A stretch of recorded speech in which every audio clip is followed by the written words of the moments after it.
Crit and Miss Out of the Abyss is a Dungeons & Dragons actual play livestream and is recommended for mature audiences.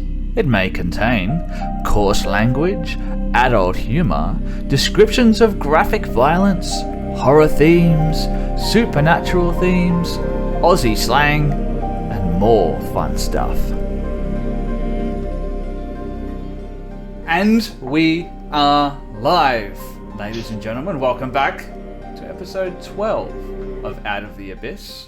Guys, would you like to continue your argument live on air so that we have witnesses as to what the official ruling is? They weren't giving me rage. They weren't giving my rage back. Everyone's panicking in the chat. Look, complete side note though, I'm a little angry. I was waiting for the sound check so I could slip in Toby's a wanker. Toby's a wanker. Well, look, at this point, it's just assumed. We don't need to do sound checks anymore. I'm such a professional. I can just listen to you guys argue with each other, and I can just use that as your sound checks. I just need to make sure that every now and then, Ali puts a little bit into the argument as well, which he just did. So we're good to go. We can pick that argument back straight up from there and just launch straight into this stream. There's no need to waste anyone's time with sound checks. And to be quite honest, I'm not going to lie, I don't have anything prepared for tonight's introduction, so it gave me a little bit of something to jump in with. Because as we know, in Out of the Abyss, we start every episode with a little bit of banter.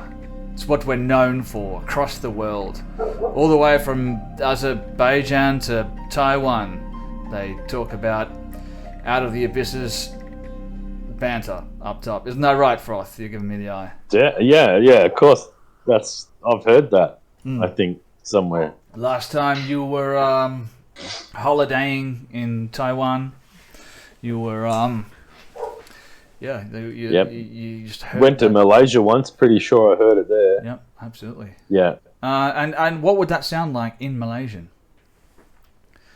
I've got no idea. It was like 10 years ago. I've forgotten the semantics of it. Fair enough. It's weird, though, because Out of the Abyss hasn't been going for 10 years. But I guess time travelers are real. Look it up. Google it. So, let's go around the table. Let's find out how everyone's been, because it's only been a week. Of course, we've gone to the new weekly schedule. I said that every second week was going to be a pre-recorded episode. I lied to you. So this week is going to be a live episode, and then for the next few weeks, we're looking at probably having pre-recorded episodes, just because I'm going to be away and doing some stuff. But, Alicia, how are you? I'm good. I'm very good. Uni's almost over for the year, so I'm happy. And what's the plans when you finish uni? Apply for my postgraduate, so I can go back to uni. Wow. Because I'm smart. Hey.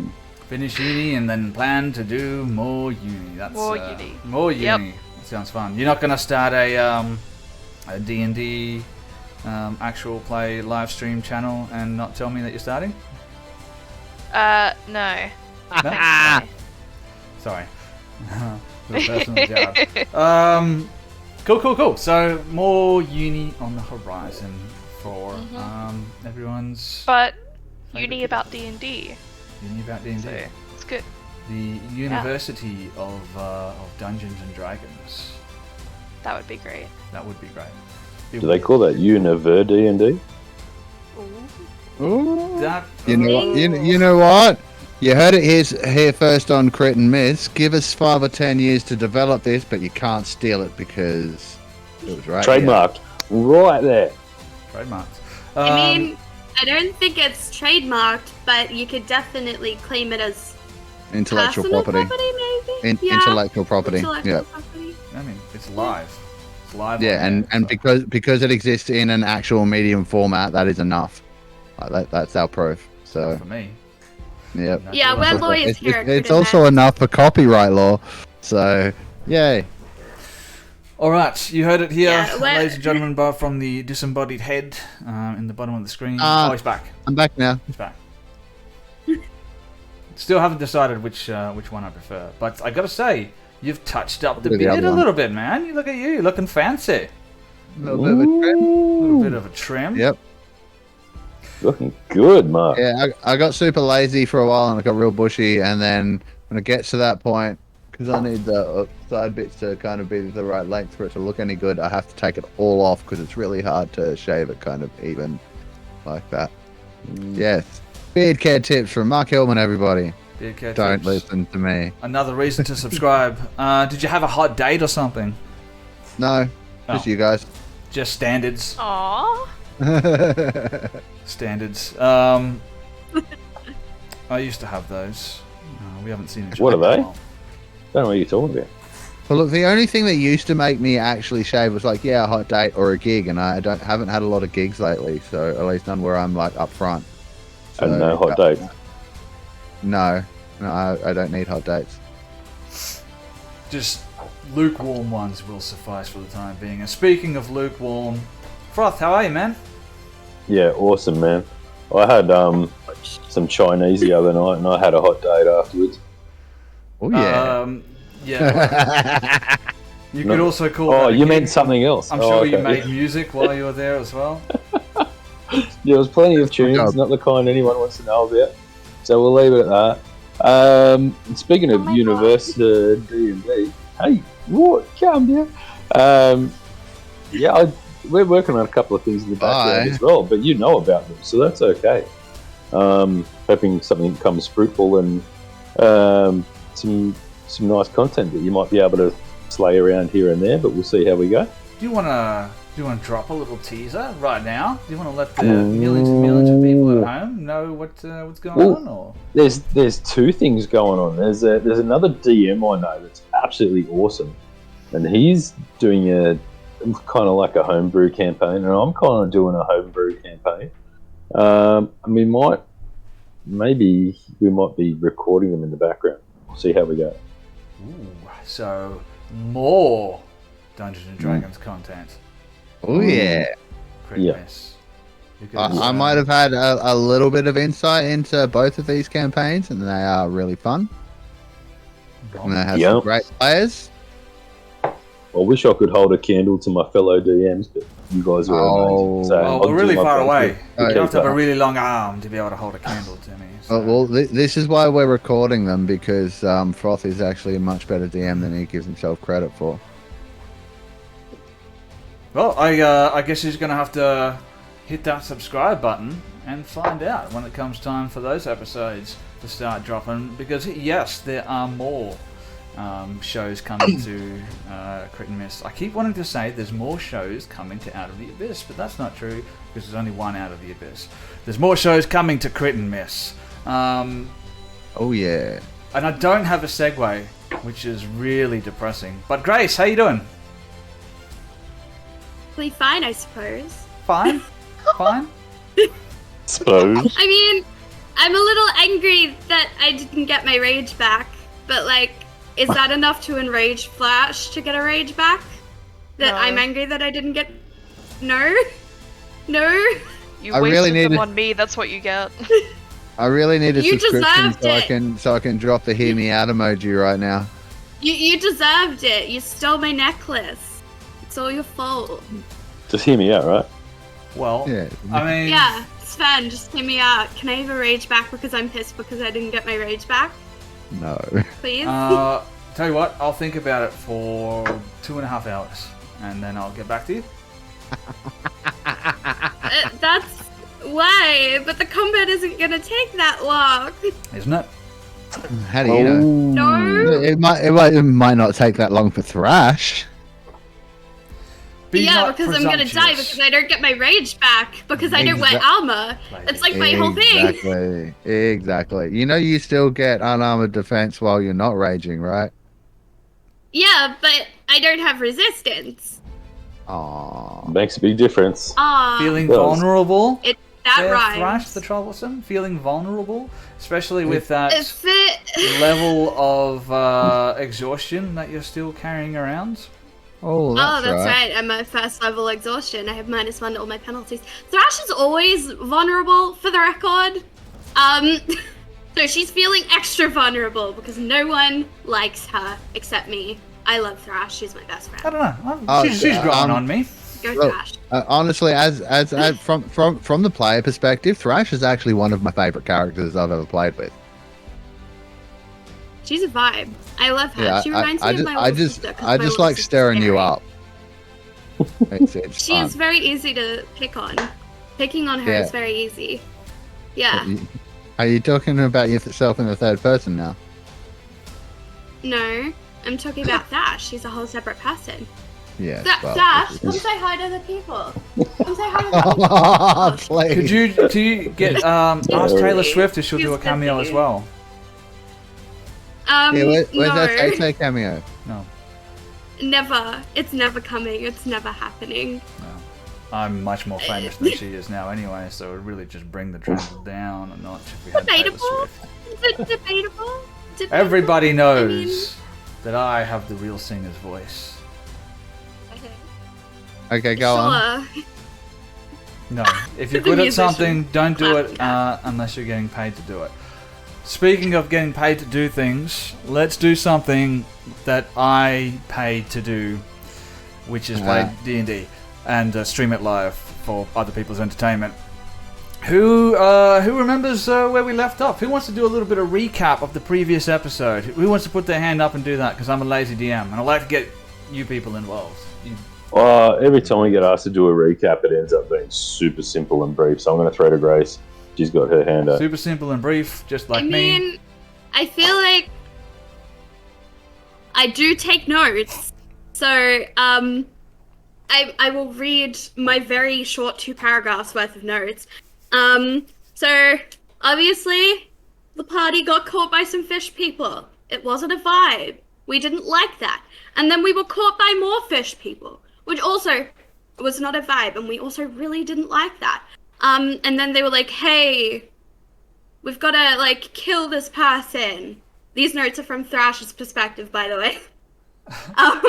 They were like, yo, you've got to kill this person for us because she's a heretic or whatever. And we were like, oh, yes. And then we were led back to the place, like a church sort of, like, encampment thing. And then what I have written here is, oh my god, that scary bitch took my fucking necklace. I want to rip her throat out. And that's it.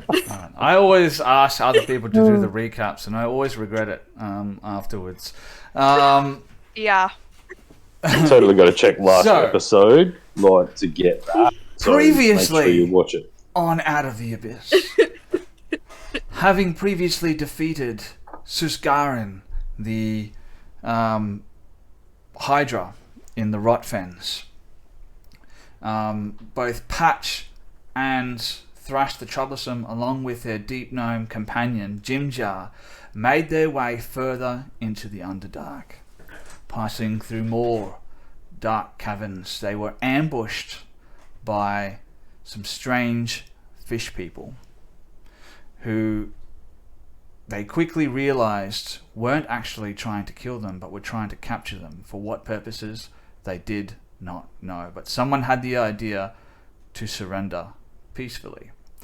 These fish people took them captive and were transporting them to somewhere else when, lo and behold, another group of fish people ambushes the first group of fish people. A battle ensues. The first group are defeated, and after that happens, one of these fish people, who is apparently the leader, steps forward and starts speaking to the party. He offers them a deal. He will allow you guys to enter Slubladop and take a boat, but only if you agree to help him deal with his heretical daughter, who has begun shepherding his people away from the true faith of the Sea Mother towards a heretical religion that worships a creature called Limagugun, or the Deep Father. You agree, having found out that they'd already secured 2 slaves and offered them their freedom in exchange for their help. They lead you into Slubladop. Once there, you find a sparkling, glorious blue dragonborn, and one person, a female drow who you recognized Thrash as being the priestess of Velkenvelv, the same drow woman who took away your pendant, which was a keepsake from your parents. Then you sat down and very reasonably engaged in a reasonable conversation with no violence whatsoever. It was very diplomatic. Very diplomatic. I think I got some good points out. Yeah. Lots of persuasion rolls were rolled, and we all came to a very amenable, agreeable realization. No, none of that happened. Everything went sideways. People were casting spells. Fish people were flying all over the place. But look, at the end of the day, King Plupulpine, the archpriest of the Sea Mother, handed you over to his daughter, whose name was Bloplipod. That's right, because I have him written down and stuck to my monitor. Hey. Right there. Don't. Handed you over to her as per the plan. You guys were marched in front of this altar, and I'll show that to you again, so everyone can see it. Where is it? Did I still have it?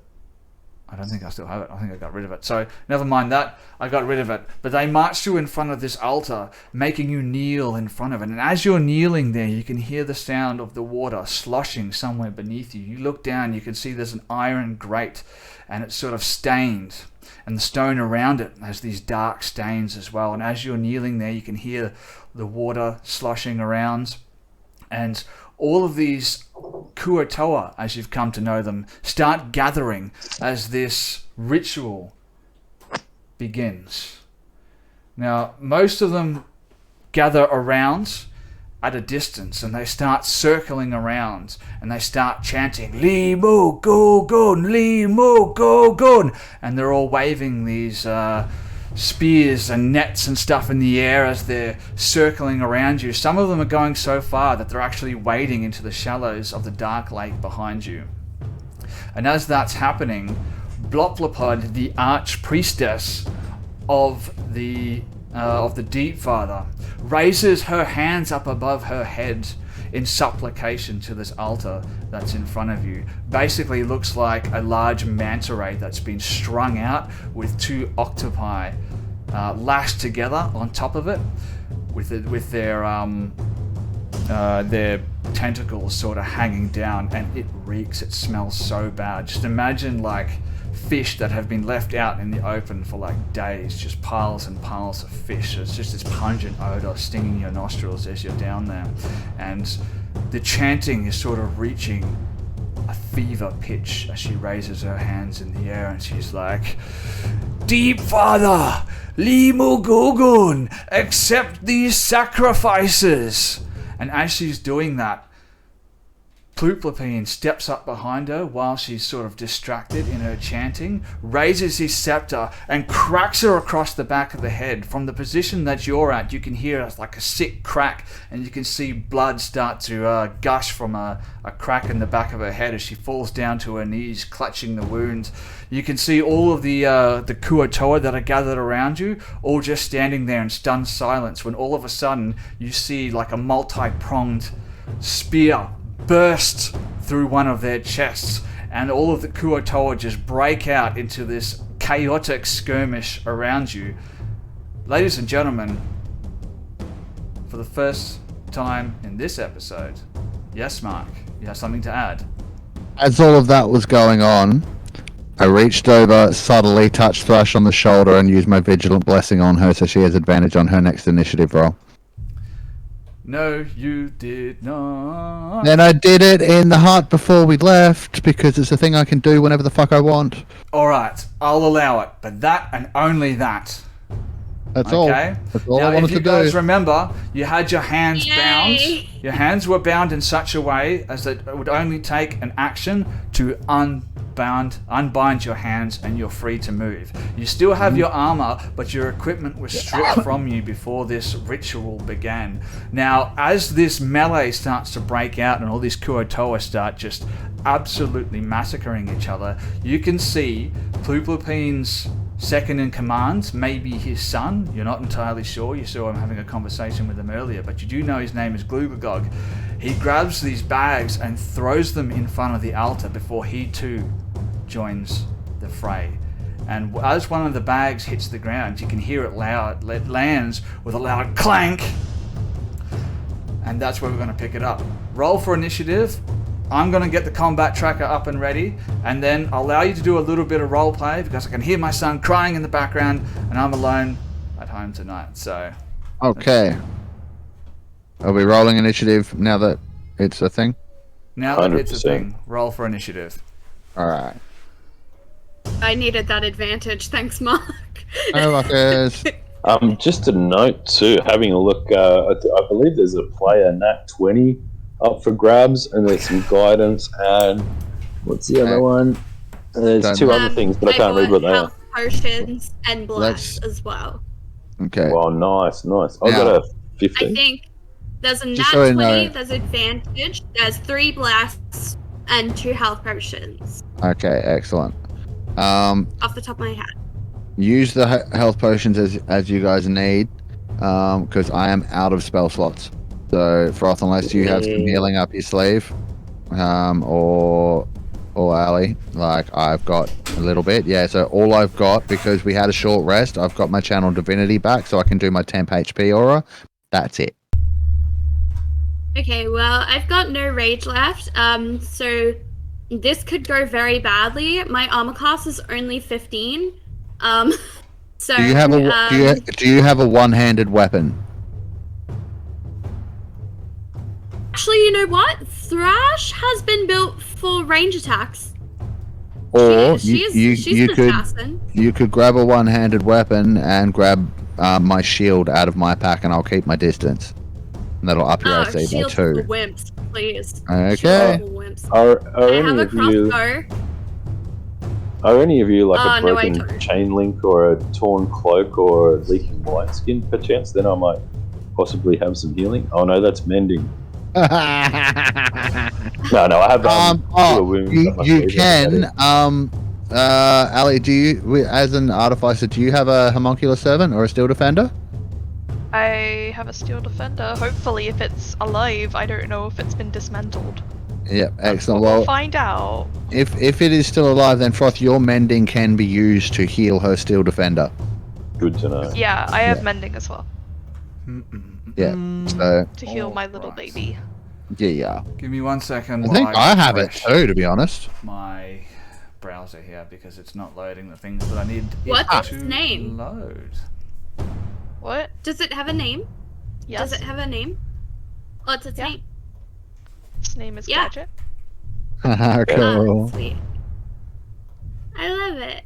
What's I thought its name was Yes, and I was about to be Its name is Gadget. Gadget. All right. Yes, I should know that, but I completely forgot. Inspector Gadget.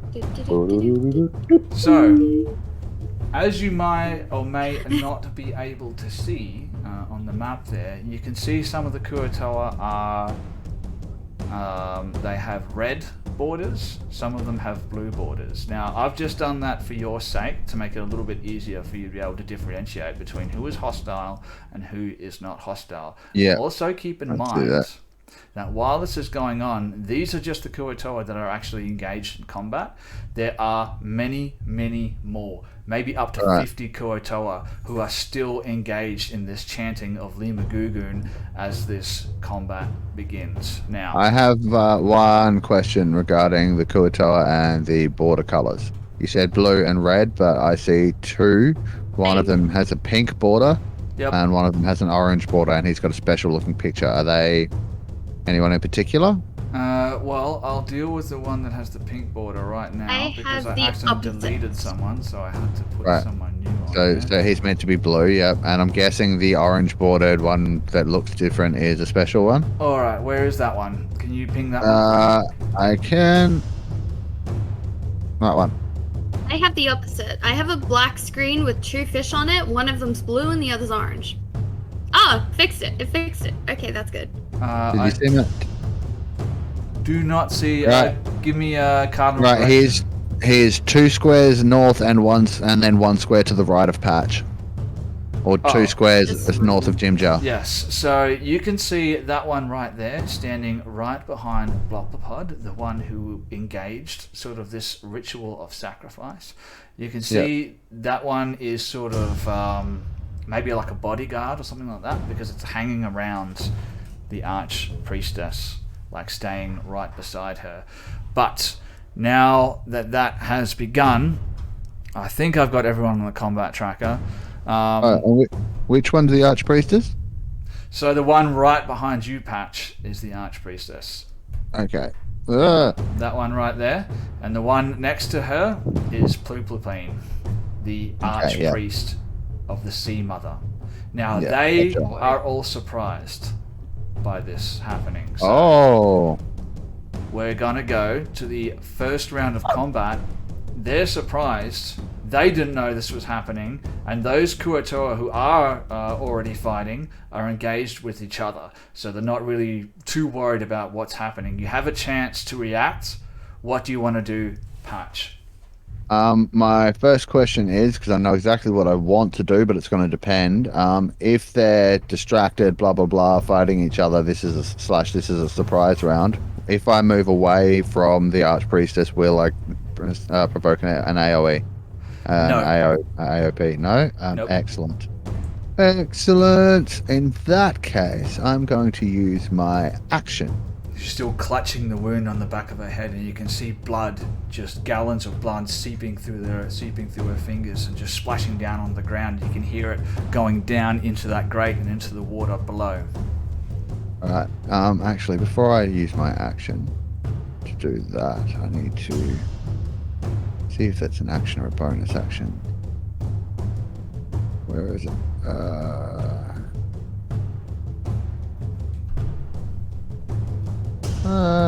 Where is it? Features and traits. Sorry guys, I just forgot what kind of action this is. Oh, it's a no action. Oh no, yep, no. Sorry, no. Yep, so no, it isn't a no action. It's a no action for that, but it's an action to do the actual ability. Alright, so I am going to use my channel divinity as an action, and in doing so, that's going to give me an aura. So I'm gonna grasp my holy symbol, which is the star map that I had tucked away into my cloak. And so I get a sphere centered on me that has a 30-foot radius and is filled with dim light. It moves with me and it lasts for 1 minute or until I'm incapacitated or die. Whenever a creature ends its turn, including you, inside the sphere, you can grant that creature one of these benefits, either 1d6 plus 2 temporary hit points, or end one effect causing it to be charmed or frightened. So if I could get a 30-foot radius aura around me, please. You can do that. Thank you. I'll be right back. He's crying. All right. Sorry. Yep, that's all right. I'll do my aura myself. I can aura 30 feet, and I'll make it, since it's stars, I'll make it a nice shimmery blue and make it a little bit. What's the game plan? What's the plan of attack, literally? Well, I believe all of our stuff's like in a sack and right on the next to us. altar that somebody dropped. Yeah. Yeah. Probably that. It's like here. That spot there, yeah, I would say. I can't So if you are inside this bubble at the end of your turn, you get either one of those benefits that I mentioned. So I can end a charm or frightened effect on you, or I give you 1d6 plus 2 temp HP. This is the only healing I have. I'll take it. Okay, I'll take the temp HP all day. Yeah. So, but you'll have to wait. You'll have to wait for your turn. So that was my action. What do I have left for a bonus? At the end of the turn. Yes, I'm just double checking. Yes, ends its turn in the sphere. I can grant one of those benefits. And then, so bonus action. Let's see if I have anything that's useful right now. Yeah, perfect. Then I'm going to use my racial feature. So Patch is going to do that, and then look over back towards the bags. Wink over at who's next to me.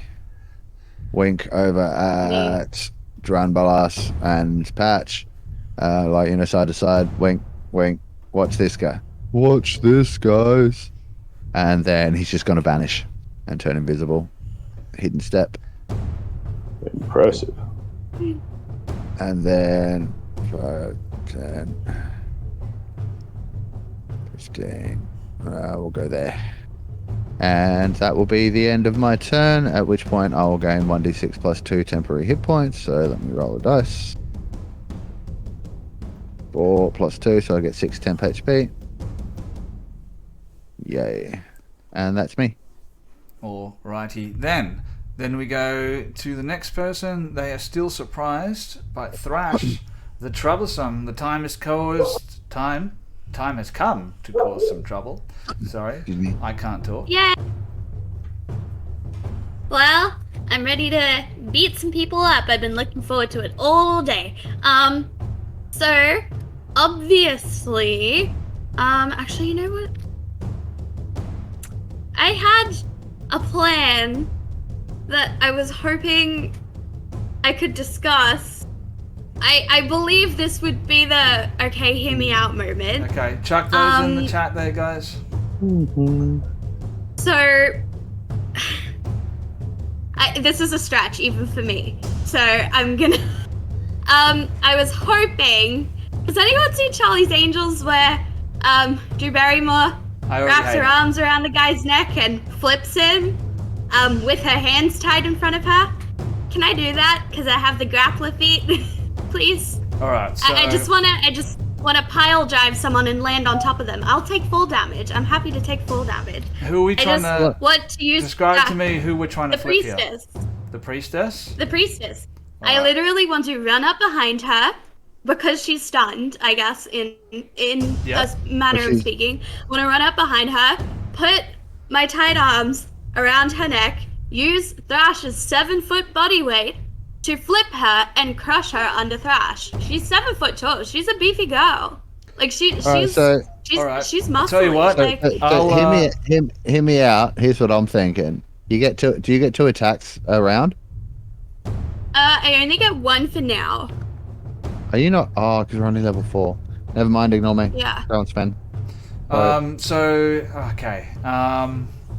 Look, I'm just going to say that this will just act as if you were doing an unarmed attack for all intents and purposes. So you can do You can do one of two things. You can grapple this son of a bitch, sure, or you can go over there. You can say that you did exactly what you just said you did, and I'm just going to do, let's say, 1d6 plus your strength modifier, I guess, of bludgeoning damage. What do you get from your claws, Thrash? 1d4 or 1d6? I get 1d4 plus 3. I feel like that seems fair. I'm happy to take damage. I think that's it's not cool. the first time I've taken damage from a pile drive. You won't take damage. You'll deal extra damage with the unarmed attack. Oh, I'll deal damage. Yeah. Okay. So you'll deal 1d6. Yeah, no, so instead of the 1d4 you would norm plus 3, you'd do 1d6 plus 3. So, and then next turn, can I attempt to grapple her?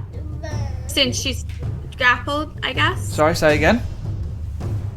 Next turn, would I be able to attempt to pin her? Because my turn is before hers. For all intents and purposes, what you're trying to do is you're trying to get 2 actions for 1 action economy. So you can do one or the other. You can either do the damage or you can do the grappling. If you want to do the damage, I will say that you absolutely run over there, flip those ropes around her neck, and just flip her over your head and just slam her into the ground. But then you will have to grapple her on your next turn. You can either do that or you can do the grapple. You get those ropes around her head, you pull her up, and you're now ready to do the pinning action on your next turn. Right. Yeah. I hope you guys don't mind, but remembering this is a surprise round. Yeah, grapple fuck out of her. Plus 5. It's plus 5, and I have the grappler feat. So I feel like that's going to be the best idea. Yeah, 100%. And then you get advantage on all your attacks when you're fucking hitting someone that you've got grappled, right? 100%. So I might do that if no one is objecting. So I'm going to grapple her. All right. More than not objecting, I'm encouraging you. roll that athletics check, and I'm pretty sure you do that with advantage as well with the grapple feat. I'm not Is that raging. Right? Grapple feat. I can do it. Oh, I have advantage on attack rolls against grappling. You're correct. Oh, Yes. So send it to that the will be chat. a contested check. Oh. How's the roll? What did you get? It's a 15. Well, That's not 15's good enough because Bloplapod got an 8. So you run over there, you get up behind her, she's still clutching that wound on the back of her head, but she starts to rise, and as she does so, from behind, Agent 47 style, you slip those ropes up over her head and pull it tight up against her throat, ready. And you've now effectively grappled her. So what that means is her speed now becomes 0, and attack rolls that you make against her are now going to be with advantage. So, anything else? I don't think you have any bonus actions you can use. Too soon. Too soon. Well, I guess as Thrash sort of pins the ropes around her neck, she's like, I already didn't get to kill one person today. I swear by the end of the day I'm gonna kill at least one person. It's been way too long. And that will be her turn. And the archpriest is like, as you're sort of grappling her, pulling at the ropes at her throat. And then we go. This is not going the way that I thought it would so far. We've had 2 players go. No one's unbound themselves yet, so that's interesting. But let's move on. Dran Ballas, it's your turn. You see this happening. You don't know these people, right? Grace, at the end of your turn, you get 5 temp HP. Grace, Thrash gets 5 temp. Thrash will take 5 temp. Right, yeah. Dran Ballas, Yeah, Dran Ballas would hear the clanking of the basically the bag hitting the floor, assuming that that's got our stuff in it. He would sort of summon within himself and remember some of the text that he's read back in his classes and schools, and summon a mystical hand out of nowhere that just sort of appears with this bluish kind of sparkly tinge that goes and grabs that bag, and would bring it around to about trying to ping the map, but around between myself and our good friend on the ground. Oh no, Thrash is there now. Thrash is just moved into I'm the just spot I was trying to going to move put this up. myself to where I would be. Okay. Yeah. Okay. Because So these are where Thrash basically was- just bags of equipment, I will allow you just to bring it up. Let's say it's in that square just to your south, and just to the east of Bark there. So you can sort of just bring it into that square. So Verena and yourself can both reach in and grab what you need to grab. Speaking of Bark, I don't have access to his stat block and therefore haven't been able to add him to the initiative order. Of course. Give me one moment. poor and baby. I will do that for you. Poor Bob. And I love think I forgot to clarify as well. They've sort of lashed Bark to this altar, to one of the posts of the altar. So he's kind of tied on there at the moment. Would have been nice to know that before my turn. Well, I've got a lot of things I'm trying to keep track of here, Mark. Sue me. Okay. I I will. I'll sue you for everything you make from Crit and Miss that doesn't go straight back into the channel. I'll take that because you'll be paying money. You won't be getting any money. So if all the equipment's hit the ground there, would I be able to use an interaction to pick up the stuff? So basically, your hands are still bound at this point. You can take an action to unbind your hands, and then basically you can reach into these bags. And as a move action, you can draw one thing out of the bag. All right. Well, I'll unbind my hands and pick one thing out of the bag, being my staff. All Alright, so it was a bonus action for that spell, but you know what, I'm just gonna sort of hand wave that because you could have easily just walked over there and dragged it back. So you've used that spell to drag it over, unbind your hands, you reach into the bag and you start rummaging around, and yes, you feel your staff is sort of like poking out on a weird angle, but you manage to pull it out. You now have your staff. And I guess that's bonus action, move action. You're kind of done. That's everything, yeah. And I'd like to say thanks, Mod, for dropping us a wild surge card. Oh yeah. Oh yeah, guys, do keep me honest and updated about those because I can't always keep my eyes on the chat. So if someone does redeem some crit coins and buy you guys a card, just let me out if I forget it because it's hard to keep track of everything that's going on. But if that's the end of your turn, Drone Balas, then I guess we can move on to the next person. First time in combat, Verena. At the start of my turn, Verena's going to call out to the bag and say, Gadget, come here, darling. Is there any response? No response. Okay. She is then just going to undo the binding, and then reach into the bag, grab hold of her longsword. Okay. If she can, while she's in the bag, see if the cat's in there at all. Is the cat in the bag? The cat is in the bag. The cat is in the bag. So. Oh, that's so unfair. It's there, but it does not seem to be functioning. Okay. That's fine. She's gonna grab hold of her longsword, and then we'll scoot about to put her in a better position. But that is her action, bonus action, and her movement. Action, bonus action, movement. Done. Then we go to the top of round 2. So all of the good Kuato are surprised as well. So the ones that weren't surprised, the Kuatoa who were with Plupapine, they're sort of getting engaged in this melee, in this scruff that's sort of happening at the moment. So for all intents and purposes, everyone was basically mechanically surprised on this first round of combat. But now we come to the top of round 2, things are really starting to kick off because you can see some of those Kuatoa pushing their way through the crowd and moving towards where the Archpriestess is currently being grappled by Thrash. Moving, assuming they're going to help her. Yes, you have a question? Were we doing anything about Patch's HP, or is that waiting for us to level up?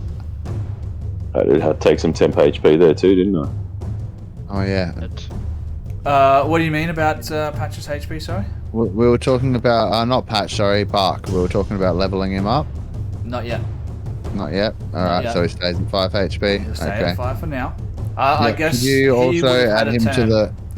Yeah, because you haven't... I can't add him to the combat tracker. I've got access to everything else, but it just won't let me do that. So if you could add him, that would be wonderful. I will absolutely do that. He has had a turn in combat. His turn would have been to, I imagine, try and chew the ropes free as his action. Yes, but he does have his muzzle also bound shut, so he can't really do much at the moment. He's lashed onto the altar, and his muzzle is sort of bound. If you remember from the previous episode, they bound him on the muzzle because there's a whole thing about whether or not dogs can breathe. Turns out they can. Would he be able to attempt to just like pull on the rope that's binding him to the altar and break free? Yeah, absolutely.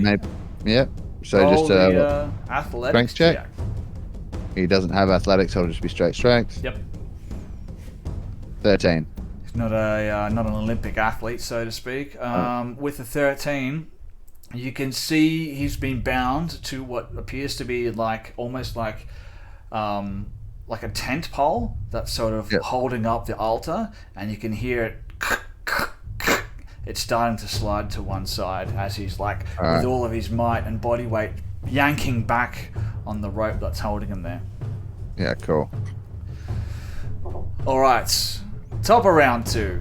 Now, these Kuo-toa who are surrounding you, there must be like at least 50 or something, so don't pay too much heed about the ones that you can see sort of on the screen there. There's more than that, but the ones who aren't engaged in combat have been thrown into this frenzy. They're still chanting, "Leave, move, go, go," splashing around in the water. And the ones that are engaged in combat, I mean, it's absolute chaos at the moment. Pandemonium. You can't tell who's fighting who, but some of the Kuo-toa definitely are pushing through the crowd, making their way towards you guys. I'm a furbog, not a panda. Huh? Who said you were a panda? Pandemonium. All right. Can someone just mute Mark's microphone for a little bit? That's on you, buddy. But I'm pretty sure I have the permissions to unmute myself. God damn it! I mean, should we kick him?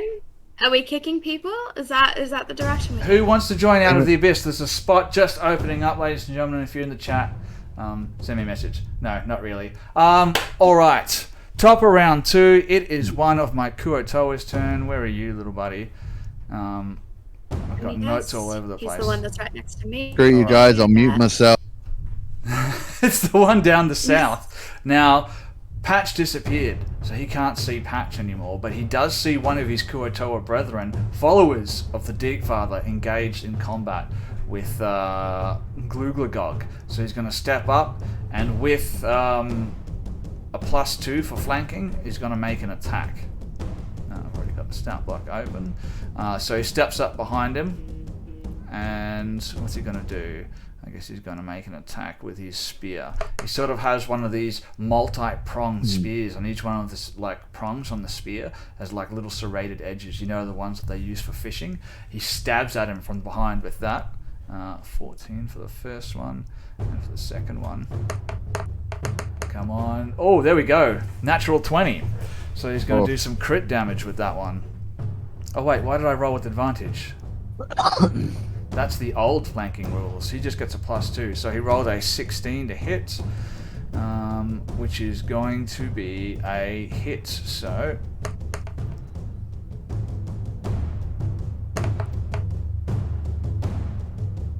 a little bit 8 clumsy in combat, points of piercing damage. He just runs up him and stabs him in the back with his spear. It doesn't go all the way through. You can see the prong sort of get stuck, but he stabs him in the back. Then it's the next one's turn. That Kuo-toa up there, he'll make an attack.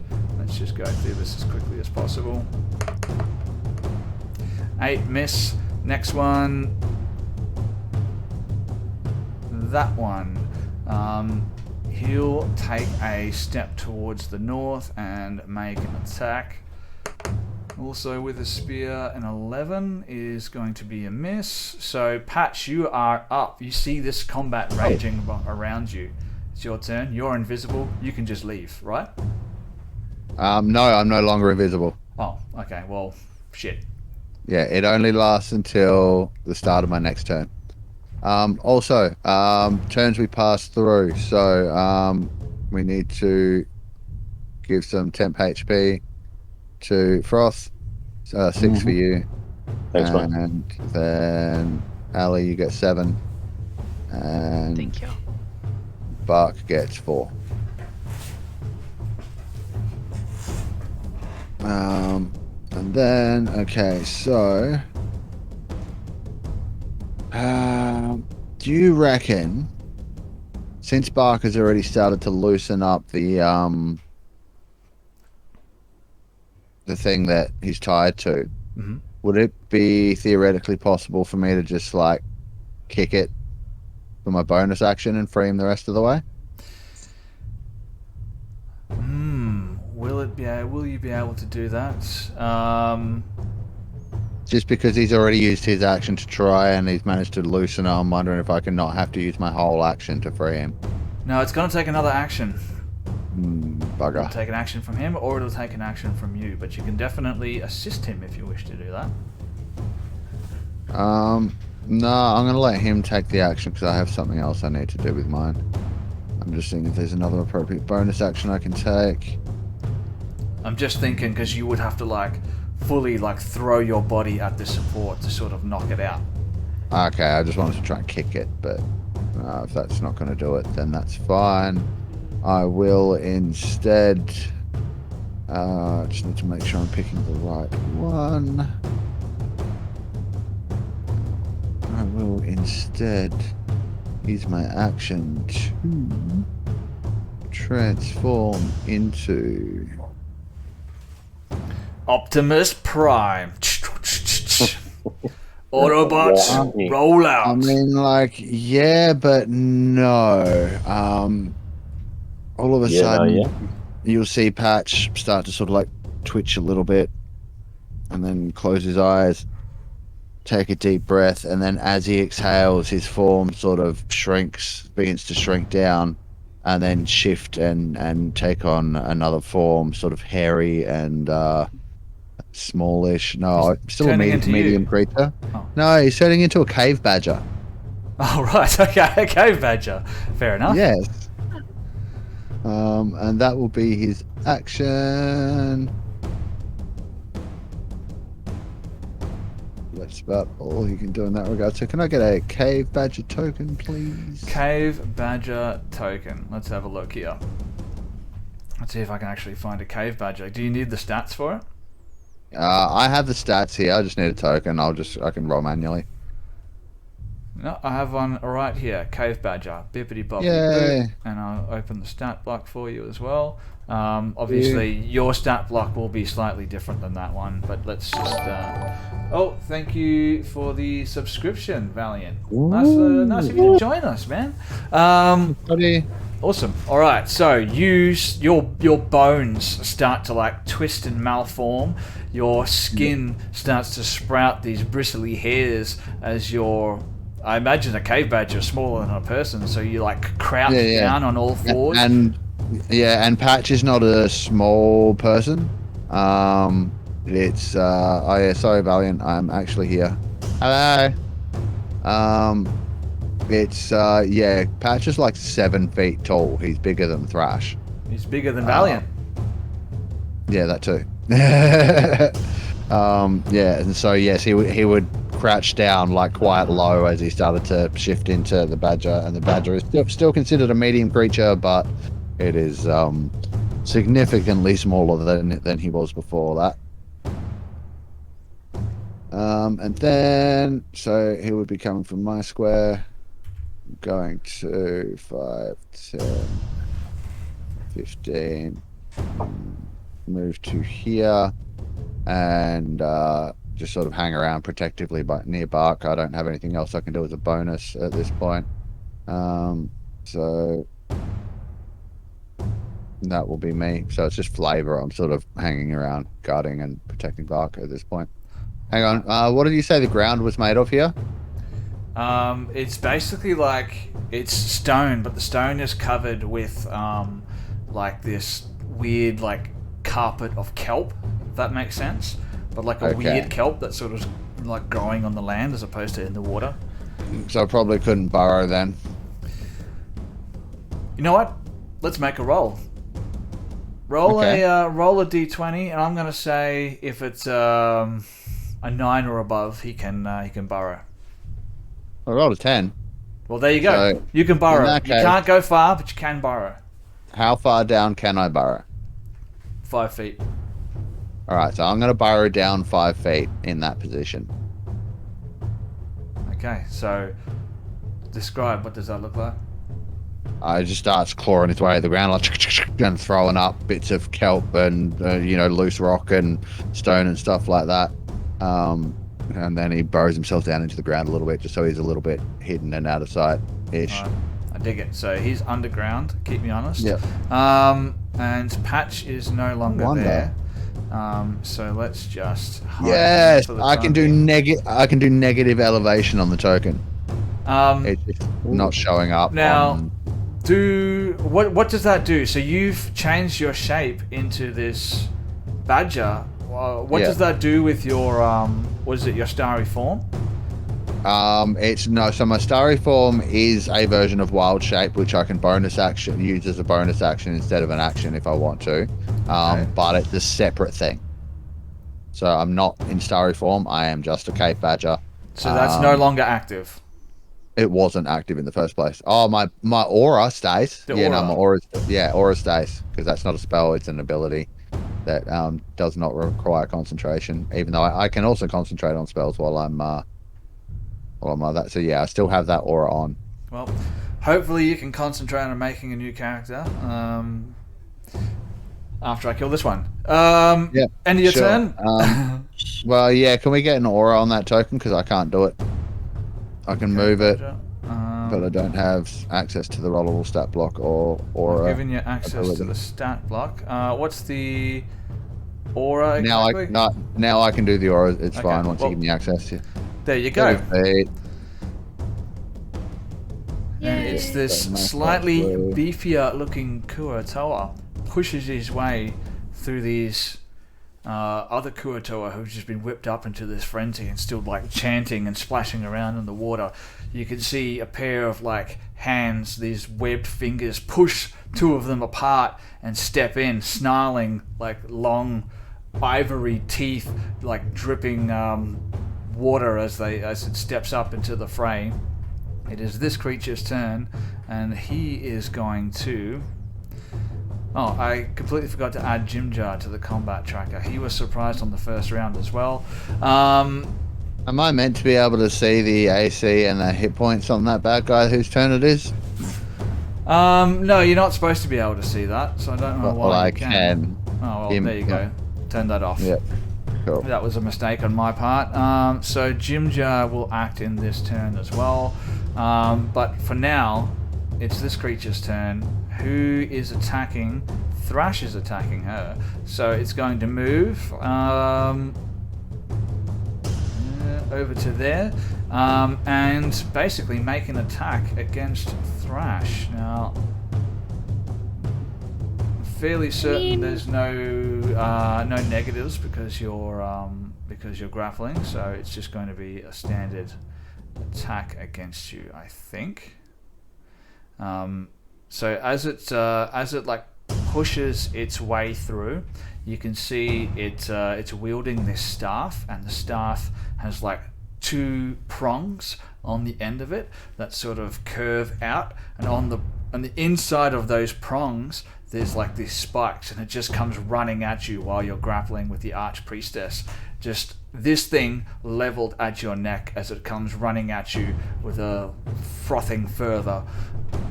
And it's going to make an attack. And I feel like this thing's got a rage that perhaps Thrash doesn't. And it misses with its attack. No. That doesn't... That's so unfair. The creature can't have rage. If I can't have rage, no one can rage. That's not how it works. And it's Please. another one of those instances where you should read the stat block before you decide what it does. But that's its turn. I said it. It did that. Next creature's turn. It is another one of the Kuatoas. It will make an attack. Just do this quickly, and that is a hit. So it's going to hit with its spear, which it's holding in two hands, for another 7 points of damage. So this guy takes one spear in the front, one spear in the back. He's now basically just spear on either side of him, and they're just like holding him there. And then we go to Thrash's turn. You've got this thing grappled. This thing came running at you with this pincered staff, but as it came, you used your shoulder and just knocked it out of the way. What do you want to do? Well, I'm gonna use my free action, like my speaking action, to turn to the rest of the party, and just shout, I'm gonna pin her. I want you guys to hit her with everything you have. I can take it. So that's permission for everyone to hit her with AoE spells. I'm prepared to. Yeah. It's cute that you think I have spells left. No, not you. I'm talking to the people with full spell slots left. I'm just like I'm querying, right? If you take her down, she goes prone, but so do you. Whereas if you just keep her grappled and attack her, you get advantage, and she still can't move. Mm-hmm. Interesting notion. This is true. You know what? I'm not gonna pin her. If I pin, actually... both restrained. Yeah, so I'm restrained if I grapple her. So that's a fair point. Yeah, which means you can't. Which means I can't, fuck all. Yeah. So what I might do... I have my claws at her neck, I'm guessing. So, Thrash is going to try the same thing she did to Verena, except on this person and hope it works. So she's just gonna put her claws up to the base of her throat and slowly sheath them in, if that's alright. Alright, I dig it. Let's do it. Do keep in mind you've got 2 guidance cards on the table. You guys have a natural 20. There's a wild magic, there's an advantage, and there's a health potion still on the table. You have advantage, Grace, so roll again. Should I? Yeah. Use I do. No, you have it because she's grappled and by you. 17. A bit better. How's 17 do? Yeah, 17 is going to... One moment while I zoom in so I can read it. Yeah, that's going to be a hit. Awesome. Okie dokie. This is gonna do Jack. Oh, that was crit. Okay, that is 7. Okay, alright. So damage, maximum damage. And so that's it. Your claws... You can feel your... Oh. Ooh, I have coming. one more thing. Oh, no, sorry, I'm just... Yeah, there is. As a free action, I can cast Speak with Animals. Takes a minute. I can do it for free. Okay. Takes a minute. Like, totally. It takes a minute? Pretty sure. But it's just a free thing I can do whenever. Yeah, at will doesn't necessarily... It's like part of the spirit... It takes 10 minutes. At will doesn't mean you can honor. That means a ritual. Let me have a look at your character sheet. I don't think it's got a... It shouldn't take 10 minutes. You're not ritualistically casting this. Yeah, no. So it should be in your features and traits. Spirit Seeker. You can cast Beast Sense and Speak with Animals as rituals. Yeah, is that what you're talking about, Grace? Spirit Seeker? It's a ritual. It takes 10 You guys minutes. are breaking up the entire time. I couldn't hear anything. Apologies. So are you talking about your Spirit Seeker in your features and traits? I think so. You guys are still breaking up. Okay. It says I can... Oh, yeah, as a ritual. Never mind. It's 10 minutes. Yeah, stuff that. That's all right. I was going to have... I mean, you can do it. A Thrash be's nice to someone moment for once, but that's okay. But yep, no. It's all good. Never mind. You can take 10 minutes in this combat to cast that if you want to. I'm not saying you're not allowed to do it. It's just going to take you 10 minutes. Which is like 60 rounds. Yeah. You'll be fine. No. Oh. Grace didn't like that so much, her camera turned off. She's back though. She's back. All right. So, basically, after all of that, your claws sink into her throat and you start pulling them outwards, but the ropes at your hands are sort of limiting how much you're able to sort of do that, as it were. But you can feel the warmth of fresh blood as it runs down your hands. And down you your said I could get out of forearms. my ropes as a bonus action? As an action. It's not that it's actually affected you in any way. Last game, maybe was that the original one? Yeah, I don't think it matters at this point because of the way you've got her grappled. You can just attack her anyway, and you still do the full damage. I think Sven's just using that as flavor. Yeah, so that was just flavor. You can still make your unarmed Okay. attack, but if you're trying to wield a weapon, obviously that's going to be a different matter. But you're just using your claws to attack her. You've already got her grappled, so it's fine. But if you want to use a weapon, you're probably going to have to get those hands free if you want to manipulate a weapon. So, and I did say bonus action on the previous episode. Give yourself inspiration for remembering that. But it is an action. I misspoke. Okay. But just by the way, Sven, that's the fact that I've wild shaped means I'm no longer bound. This is true because the ropes were. I can choose what happens to my. Well, I can also choose what happens to any equipment or anything I'm wearing. I can either take it with me or drop it, and I think I can be selective about that. So I took everything of mine with me, and the ropes just dropped on the ground. Your pants. So you see, Patch's pants are just there, and you're just dreading the moment his wild shape runs out. Okay, if you say so. No one wants to see a Furbolg wiener. It's covered in moss. Anyway, is that the end of your turn, Thrash? Can you still hear me? Well, my character sheet, my internet just crashed. Oh. So, yeah, I'm going to assume that. All right. Yes, that is it. That is all I can do. Okay, so we'll just assume that for the time being, this creature is going to attack the other creature. They're splashing around in the water. You can now see that some of that blood that was seeping into that grate is now starting to flow out into the dark lake. Those of you that have enough dark vision to be able to see it anyway, you can see the already dark waters are now starting to turn an even darker shade. And he is going to completely whiff that one, I think. Did I roll the right dice there? Now I did, but he misses anyway, so no difference there. And it is now Drunbalas's turn. Cool. Quick question about temp HP. If you have a higher amount and a lower amount gets given to you, does the lower amount override, or does it just not do anything? No, it'll just stay on the higher amount. Okay, cool. Because I just rolled to try and give Thrash a few extra, but I didn't get a higher roll, so it'll just stay as it is. Correct me if I'm wrong, chat, but that's how I think it works. But yeah, so just keep it with the higher one for the time being. But Drunbalas. Yep. So while that's all happening in the middle there, and all the actions happening, I think Drunbalas would like to just quickly cast a magic spell up into the air while no one's looking, and hope for it to. And plan for it to come down a little bit later. Do you want me to roll a stealth check for that? It is for flavour. What are we doing exactly here?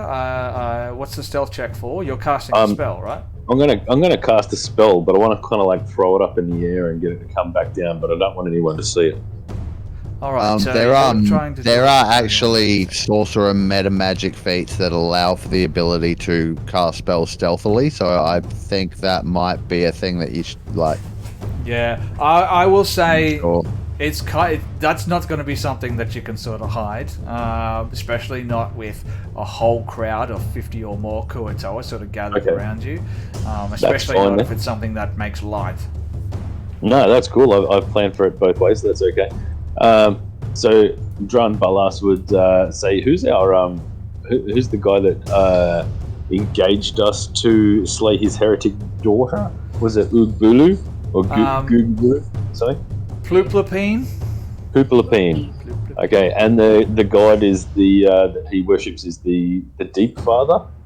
No, he worships the Sea Mother, and the heretical the Sea Mother is the Deep Father. Close. It was some parent of some kind and had to do with the water.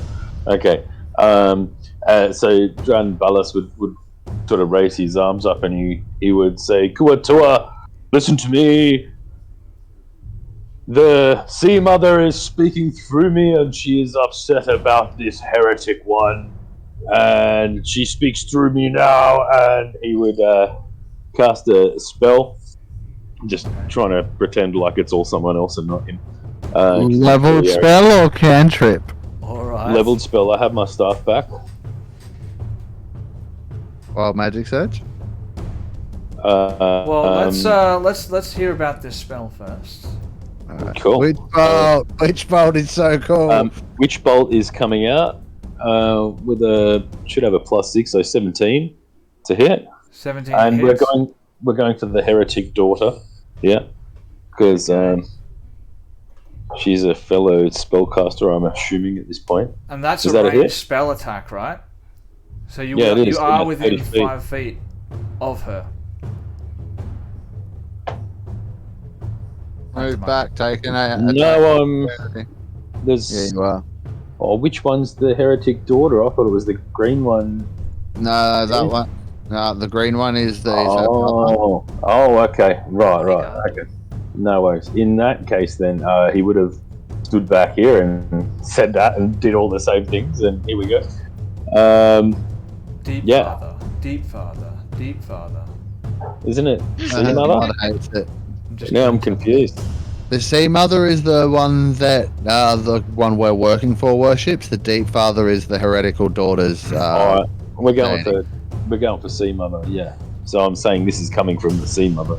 All right. So as you take a step back, she is going to try and lash out at you. I guess fine. with her feet, because her hands are sort of tied up, trying to fight back against Thrash. So I'm just going to make an unarmed attack here. I thought Soak up a reaction there. That's fine. There we go. So a 21 to hit. Yeah, that hits. Is there something you wanted to add, Grace? Can she do that? I thought she was grappled. Grappling only reduces speed. They can still attack. At disadvantage? At disadvantage against Thrash, I believe, but normally against everyone else, right? I don't. Yeah. So grappling doesn't really have much effect beyond reducing their speed. So it can still make an attack. And I'm just saying, Thrash sort of has that rope around her neck, and now her claws in her neck. As Dranbalis turns to run away, she sort of leans her body weight back into Thrash and just kicks out towards him in a blind panic, just kicking you straight in the small of your back as you're going for 7 points of bludgeoning. Damn Zoni. Question: and is she a monk or does she have claws of some description? Yes, she does have claws. Okay. Don't worry, it's on the stat block. Yep, sweet. Alright, so did my 17 witch bolt hit? Yes, it does hit. Alright. I can see her health and AC, Sven. Why? Yeah, I was gonna say. What is I wasn't sure if I should because say anything. things are so close together. Maybe when you've tried to click and grab something, you've accidentally grabbed both of them, and like when you were revealing stat blocks for us for our creatures, I don't know. All right, well, pretend you didn't see that. I didn't see shit. Holy shit! 19 points of damage. I don't know what you're talking about. Yep, 19 damage for Nice. that lady. I want to, and then I'll probably look around to my companions and say, take that one out first. She's a heretic. Are you ending your turn there? That is where I'm ending my turn. You will receive 8 temporary hit points. Fantastic. Yeah, I mean that did not feel good for her. That was Is the that idea. refresh, Mark?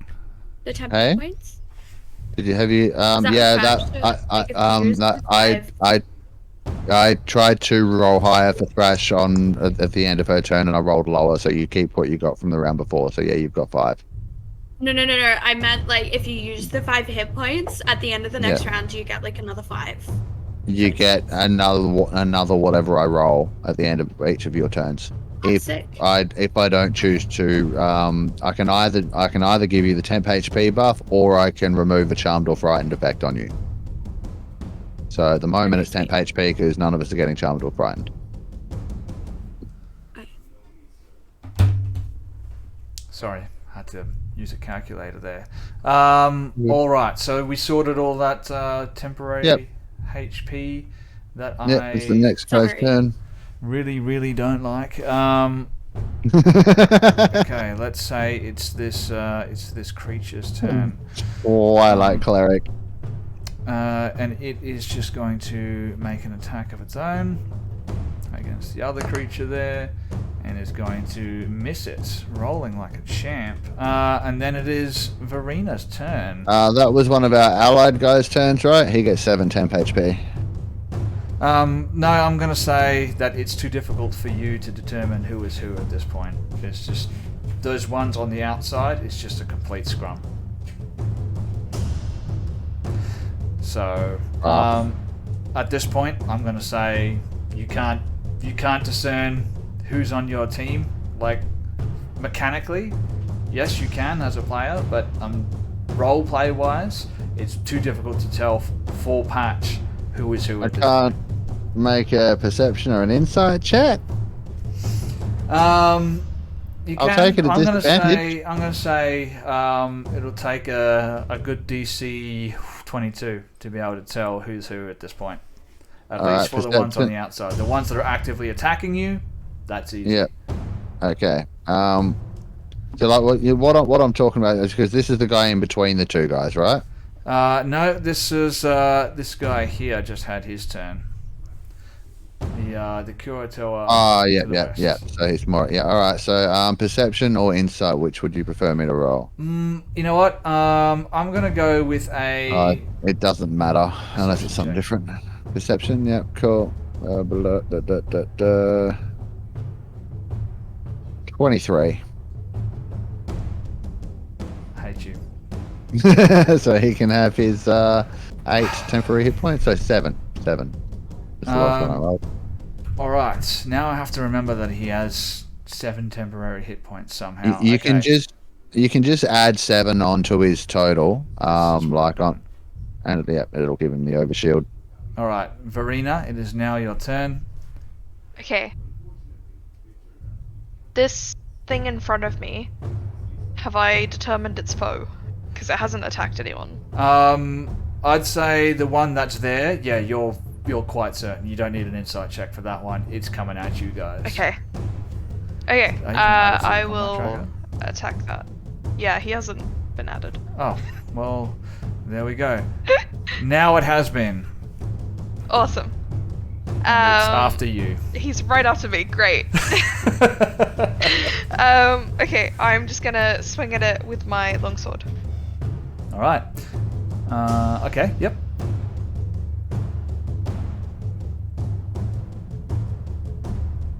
A 16 hit.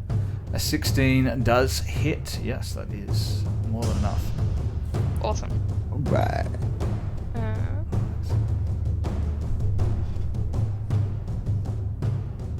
It's 11 damage. 11 points of damage. All right. It's going to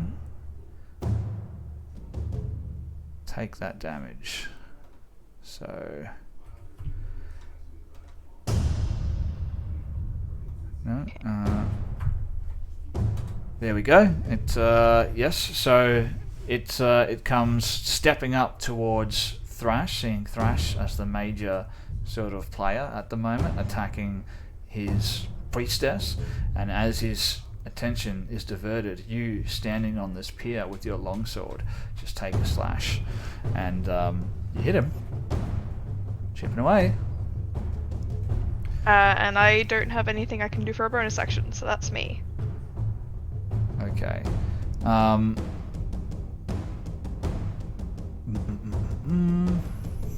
Would Thrash have seen that? Yes, it's right next to you. Yeah, absolutely. Okay. Right, I'm keeping relationship score points like in Sim. So you can have a +2 for that.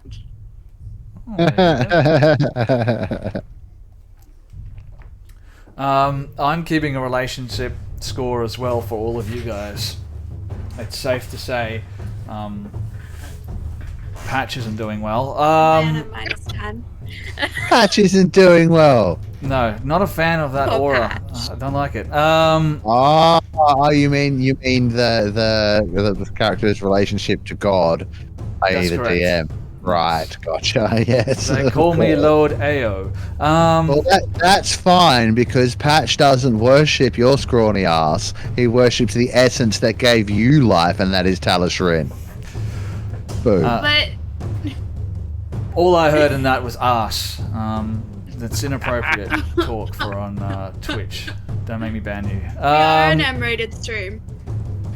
Yeah, that's true. I do have a disclaimer up on the starting soon screen, but I guess it is going to be my creature's turn, unless Verena has anything else that she wanted to do.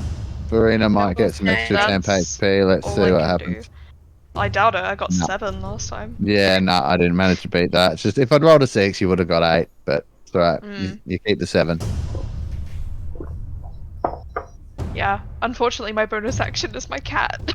So... So, the cat is in the bag. It is in the bag. It's not destroyed. So if one of us could theoretically cast mending on it, it might get back up.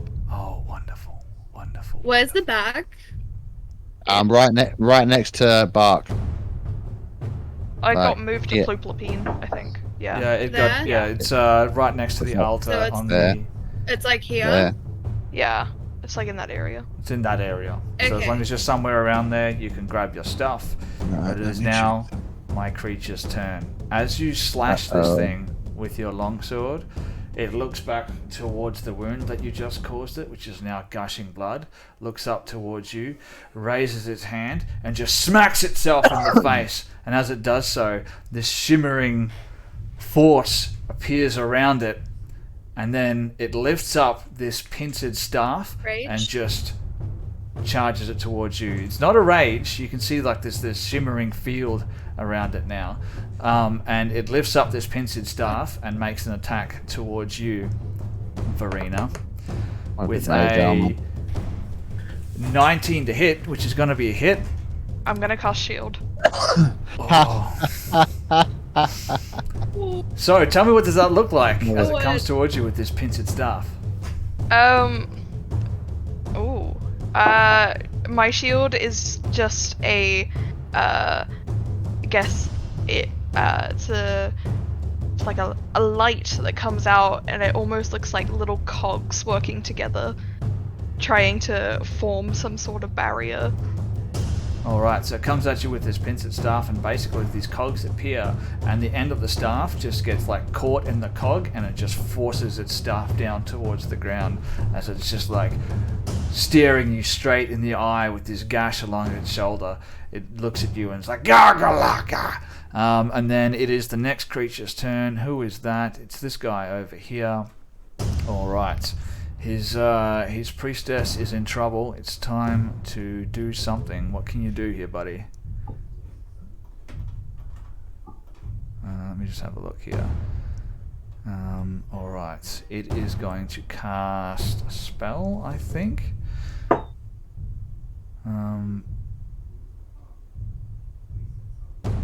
Okay, so I need Verena, Thrash, and I completely forgot about Jim Jar. Let me just have a look at the area of this spell. So 30 feet, yep. So Dranbalas, Whatever it is in the room. Thrash, and Verena. I need all three of you to roll a charisma saving throw. Don't forget we have those guidances on the board. Friendly. Yeah, I'd take a guidance on this one.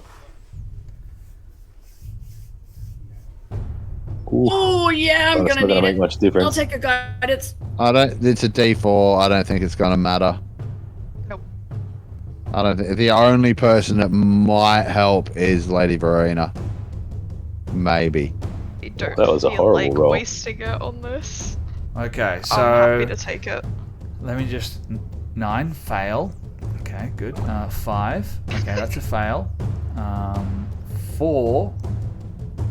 Yeah, no, that's a fail as well. So 3 fails. Keep this in mind. The next time you guys make an attack roll, you must roll a d4 and subtract that number off your roll. Bane. Yep, maybe.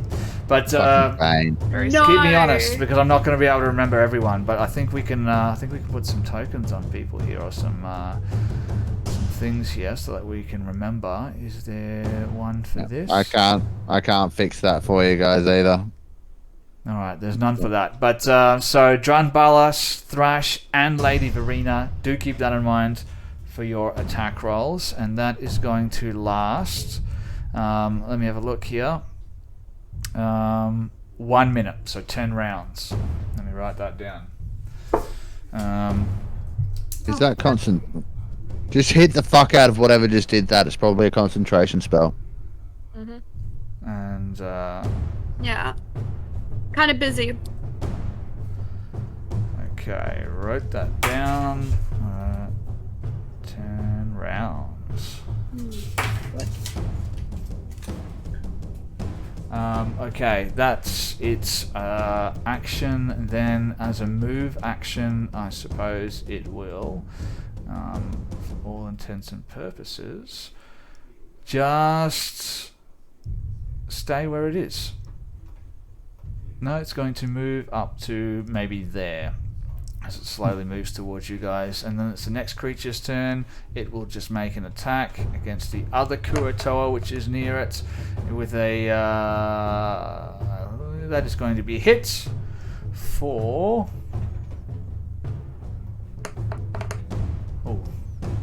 minimum damage, 2 points of damage. So that one takes 2 points of damage. There we go. That's that creature's turn done. I still managed to skip Jimjar. How have I not added him He's to at the initiative combat 7. He's after this guy. track? Oh, there he is. Yep. Okay, never mind. What's this guy? It's the guy. It's Glugagog, and he is surrounded. Glugagog, what can you do? Alright. Not much. Not much. Come on, glue, glue, glue. Is he friendly? Yes, he is. He is in a bad spot here. Okay, but he can hit her. Cast He that. can't. He's in between two others. Brr. Hmm. Alright, so he casts a spell and then also makes an attack with his staff and is going to hit for, what is that, 4 points of damage to the guy to the west.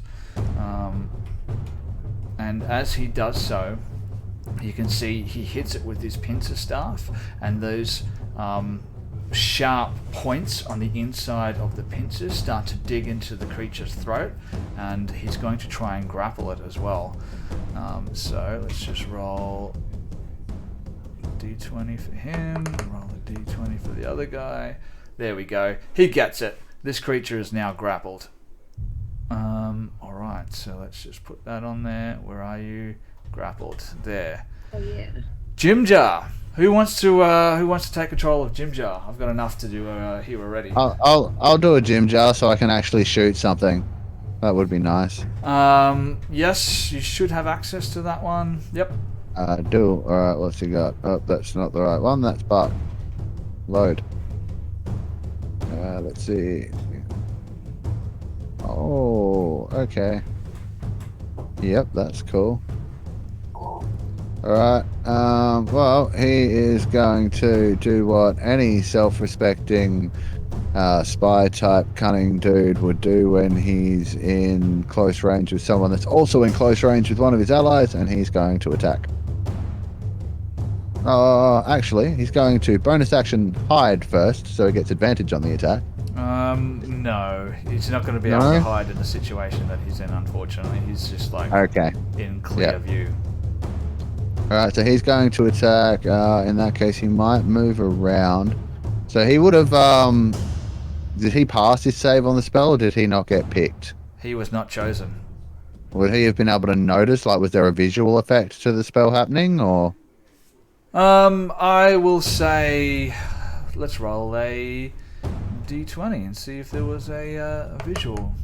10 or more. No, there was not much. There was no visual. It's just a feeling within those people who were targeted by the spell. Okay, yep, no worries. So in that case, he's going to stab a bitch that Thrash is grappling. Yep, absolutely. For a natural 20. So that will be this at critical damage, which is 10 plus sneak attack at critical damage. So I'm going to have to roll this twice because it won't let me do it. He steps up and he's like, if I were a betting man, I wouldn't be putting my money on you, love. As he pulls out his short sword, and he's actually still got his hands bound. I'm going to say he did that as he's on the first turn of combat. He unbound his hands, cool. and now he's just like shanking her in the stomach as Thrash is tearing her throat apart. He's just like ga like a prison fight. Yeah. So a total of 24 damage. I was very confused for a second. And that was I thought his. Pat went and tanked someone. No. And I was like, oh my god. That was his first attack. He's now going to take his second. How much did you say? 22? 24 and 10 to hit on the second attack, so that's no good. That's no good, but she's not looking good. Yep, so he will then bonus action disengage. And let's see, what's the situation? We got him there. I think being that he... what are we looking at? You can see now he's like opened up her stomach, and you can see like some of the intestines now starting to like drop out of the wound, and blood is now just gushing. The whole floor is just slick with Kuo Toa blood as this melee continues all around you guys. It is chaos. Some of them are still chanting. Other ones are just like screaming and splashing around in the water. Yeah, I think what he's going to do is analyzing the situation, knowing that one's looking pretty well fucked, right? It's looking hurt. And there's already quite a few people here, and he can see the one guard dude from what's his name? Glub, the son of the archpriest. Gluglagog, close. Gluglagog. He's going to see that he's in a bit of trouble, so he's going to bonus action disengage and move over to here to give him a bit of backup. Alright. On his next turn, and that will be Jimjar done, and at that point in time he will get 4 temporary hit points, so I should be able to add that. Yes, I can. There we go. Done. Alright. I like it. Let's make some attacks with these guys. Nope. This one. Nope. Woofed.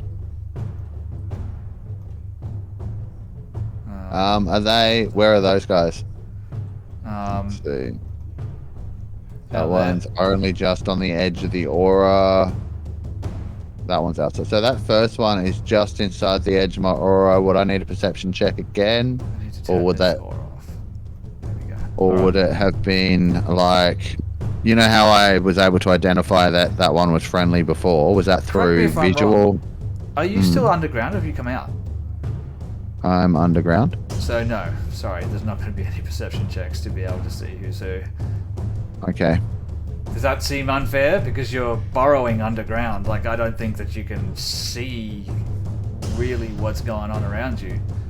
Yeah, unless I already know who's who. Let me have a look at what it actually says about the thing as to how I can actually use it.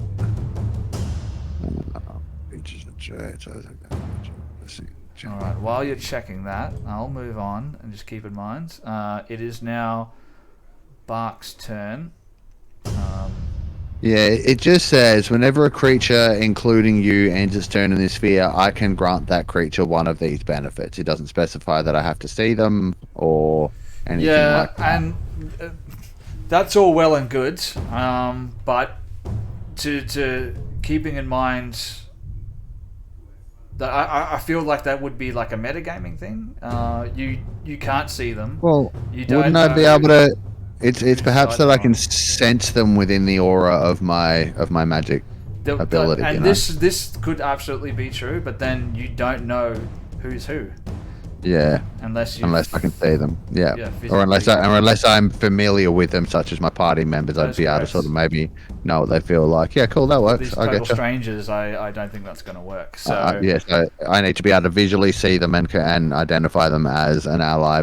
That's right. Otherwise, you may as well be giving it to the to your opponents as well. So.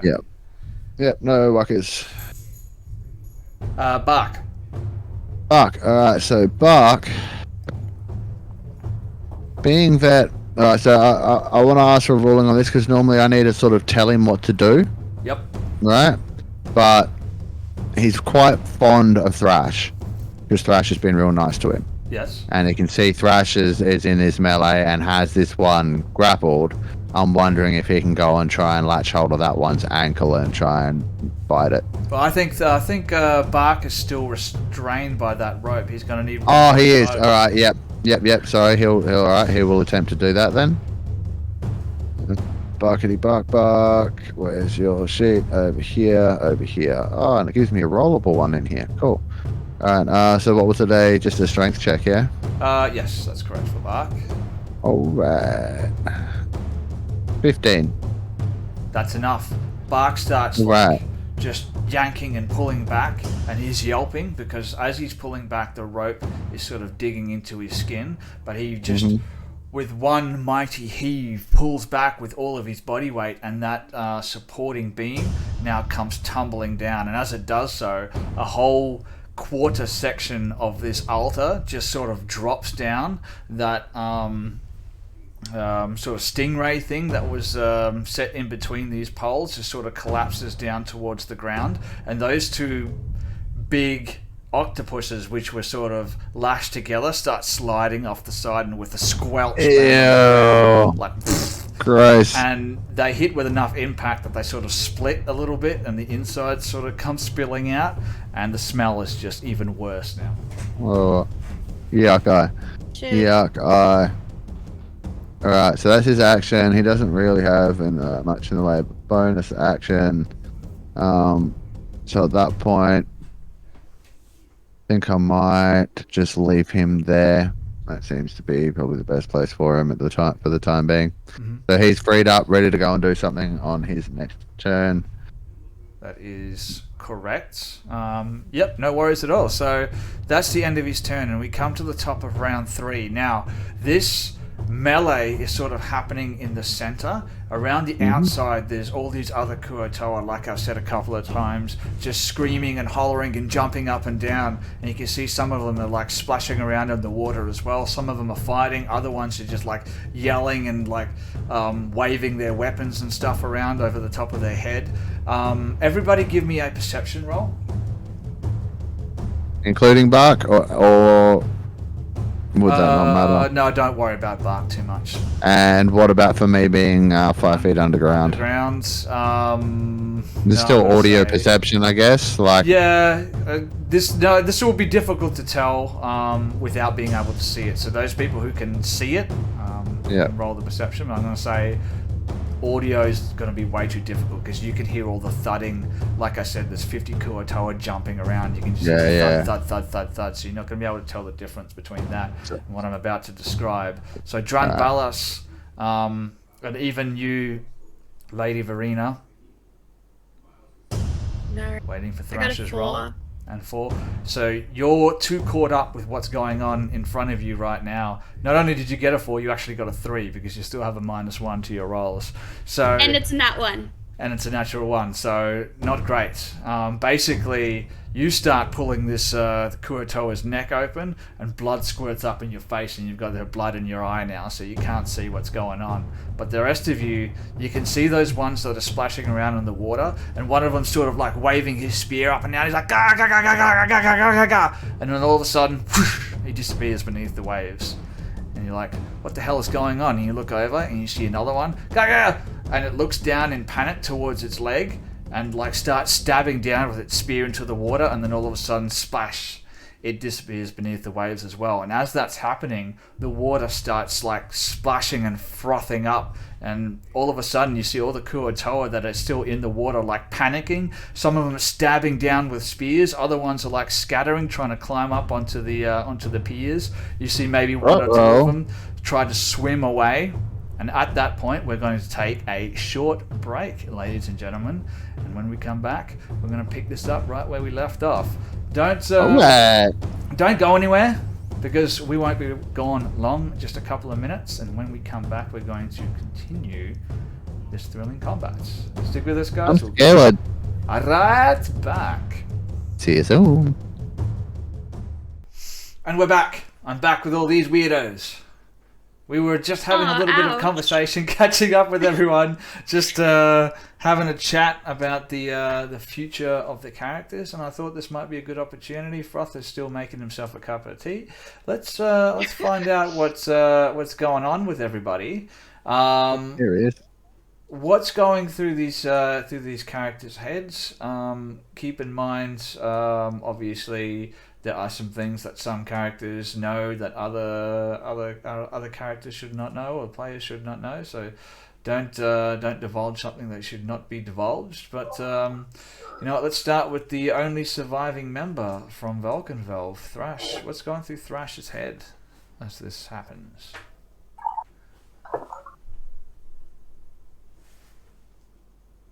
To be honest, I think Thrash was a little bit surprised that Verena kind of hurt the guy that was trying to hurt her, because she still thinks she's crazy drow lady. And she's also surprised she didn't use that crazy torture stuff. And so I think she's been taken aback by the fact she's not using spider magic, and is kind of freaking out a little, because she's like, oh my god, why would she take my necklace and then beat this dude who's trying to kill me up even though she wants me dead? I think she's a little bit confused. But she is also without raging, in a blind fit of rage. It has been a very long time since Thrash has had a good kill. She's missed out on a kill. So and you've been traveling for, I think, 10 hours now, as well as multiple combats, and you're also not feeling well. So, yeah. No, exactly. Imagine a pretty bad It's spot. not been a good time for Thrash. Yeah, look, I think she's feeling a little vulnerable. I'm not gonna lie. I mean, she's the only surviving member of that party.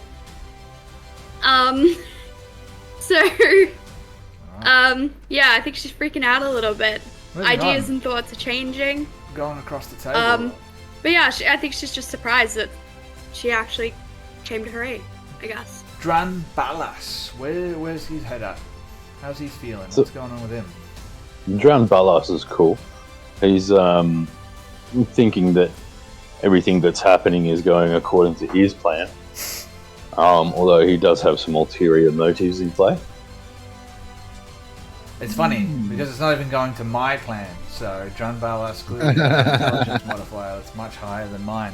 But I like it. Yeah. Alright. Dran Ballas is searching for somebody. And this is just another means through another adventure and another community and another group of people in another part of his search. Yeah. Alright. What's going on with the cave badger? The cave badger at the moment is, well, he still thinks largely like Patch, but Patch kind of gets very into his animal forms and sometimes get a little bit carried away behaving like them. He's a method actor. Oh yeah, totally, 100%. And so at the moment, the main two things going through his head are protect Bark, because that's always going through his head, and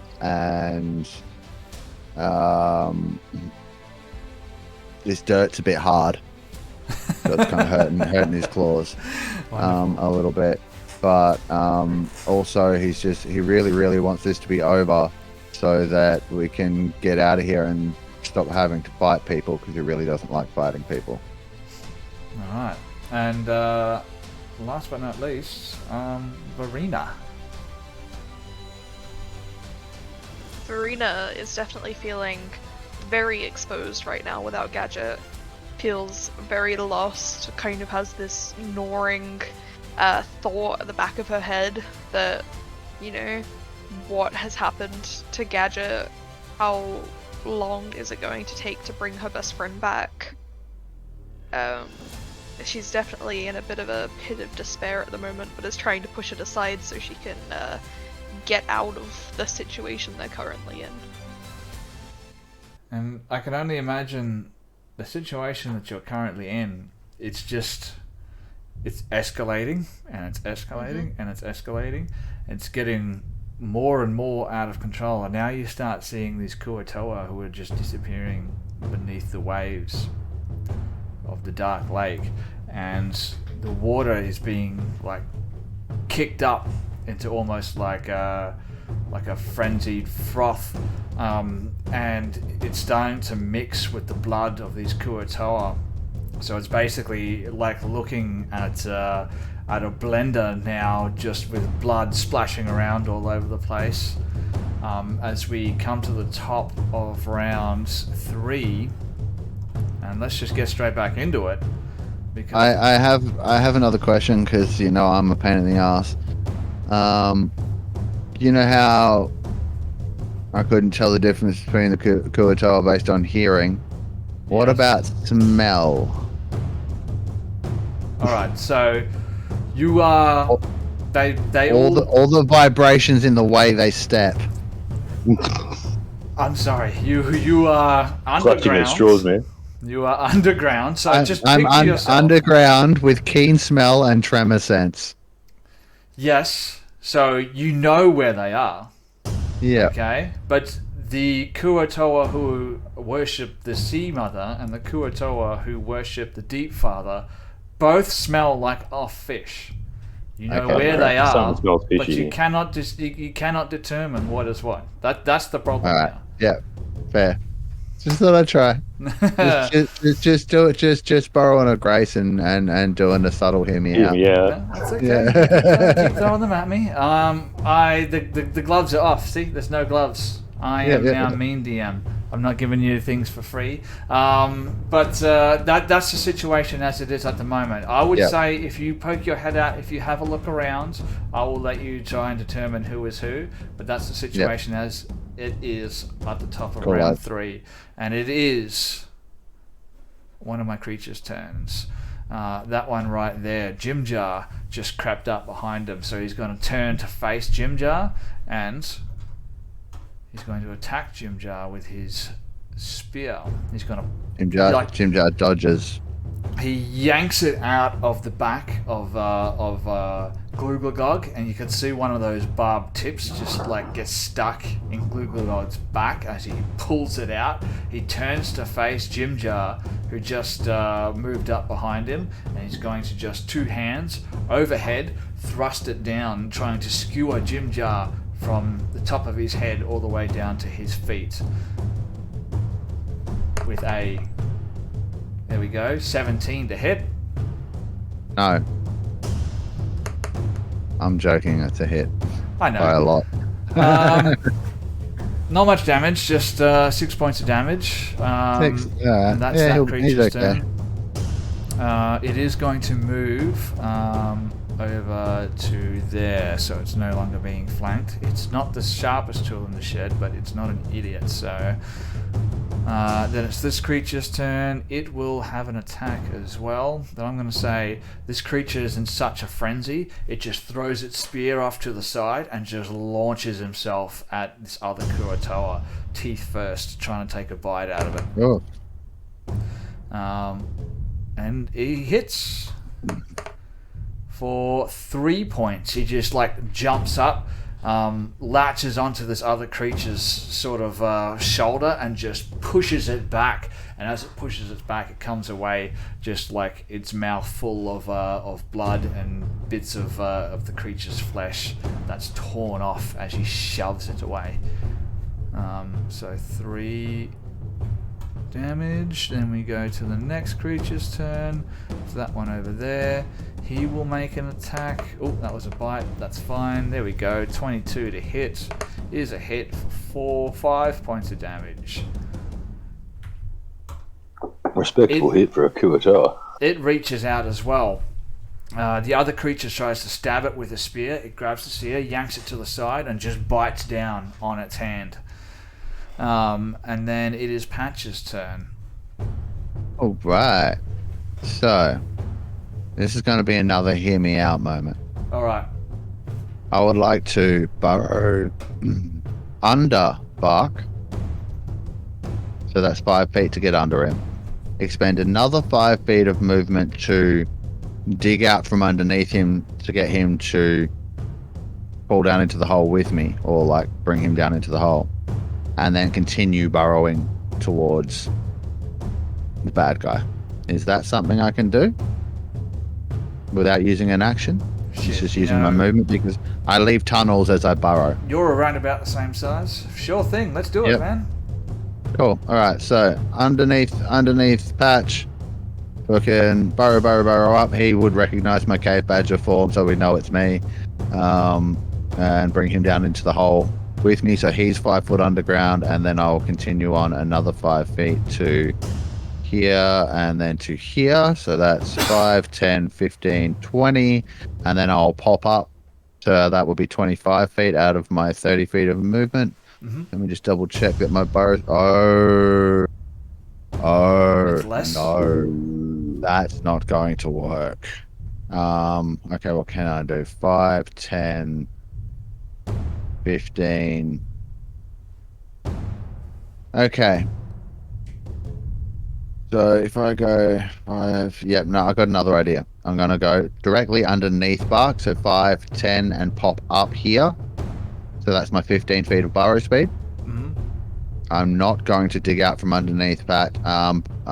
Instead, I'm going to have him move into the hole of his own accord on the next turn. And I'm going to instead attack Archpriestess with my multi-attack, because, you know, Badger instinct, friends are hurt.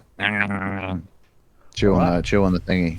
Alright, so unfortunately I was hoping to get another 5 feet over to get flanking. That's not going to happen.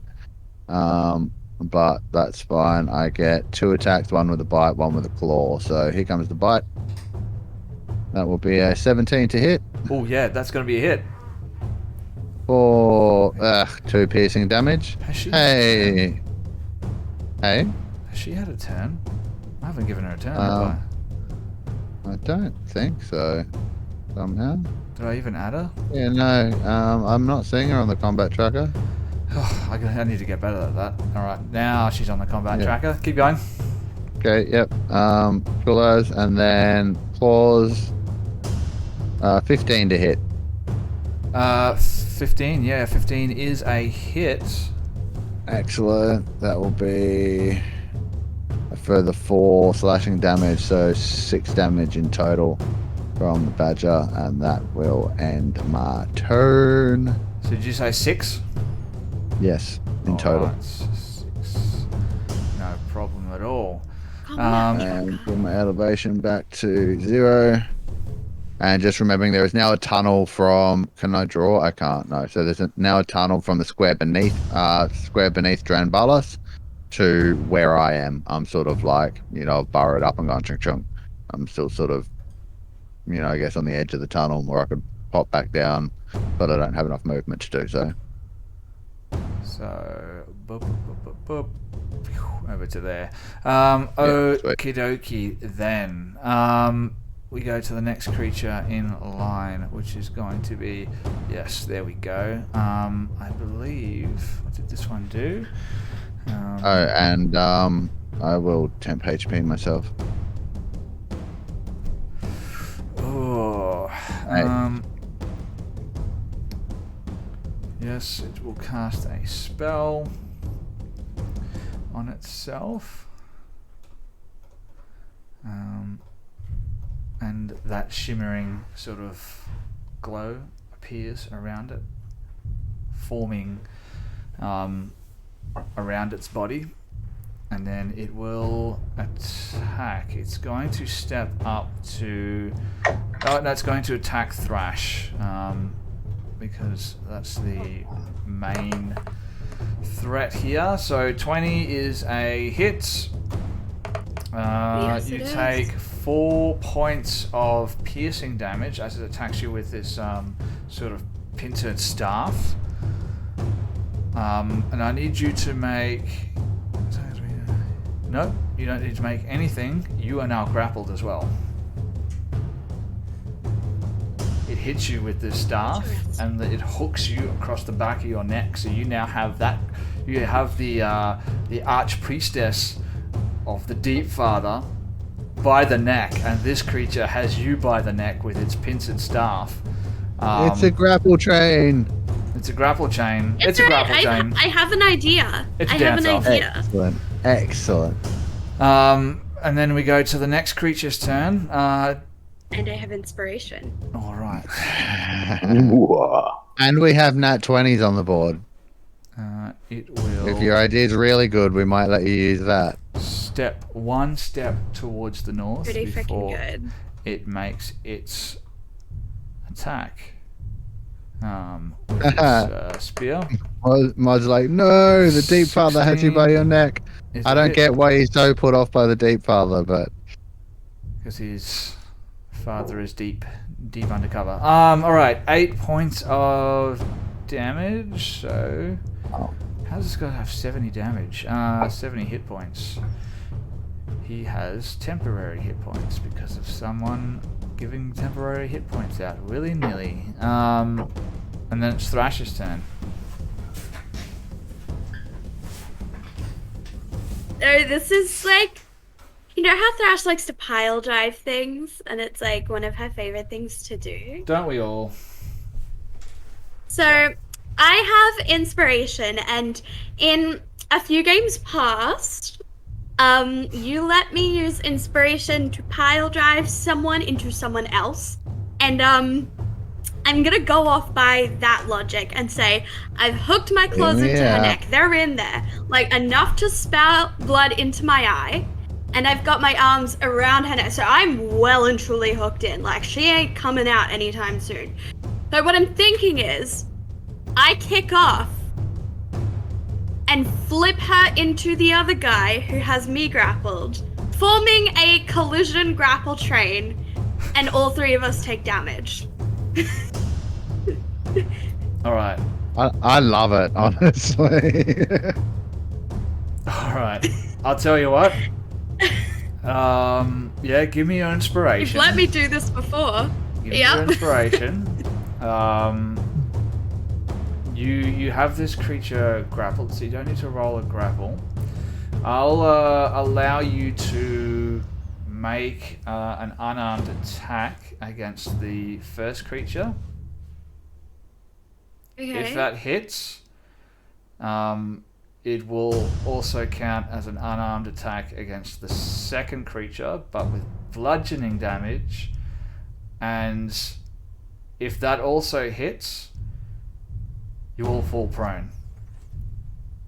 That seems fair. Could I argue for a little bit more than an unarmed strike?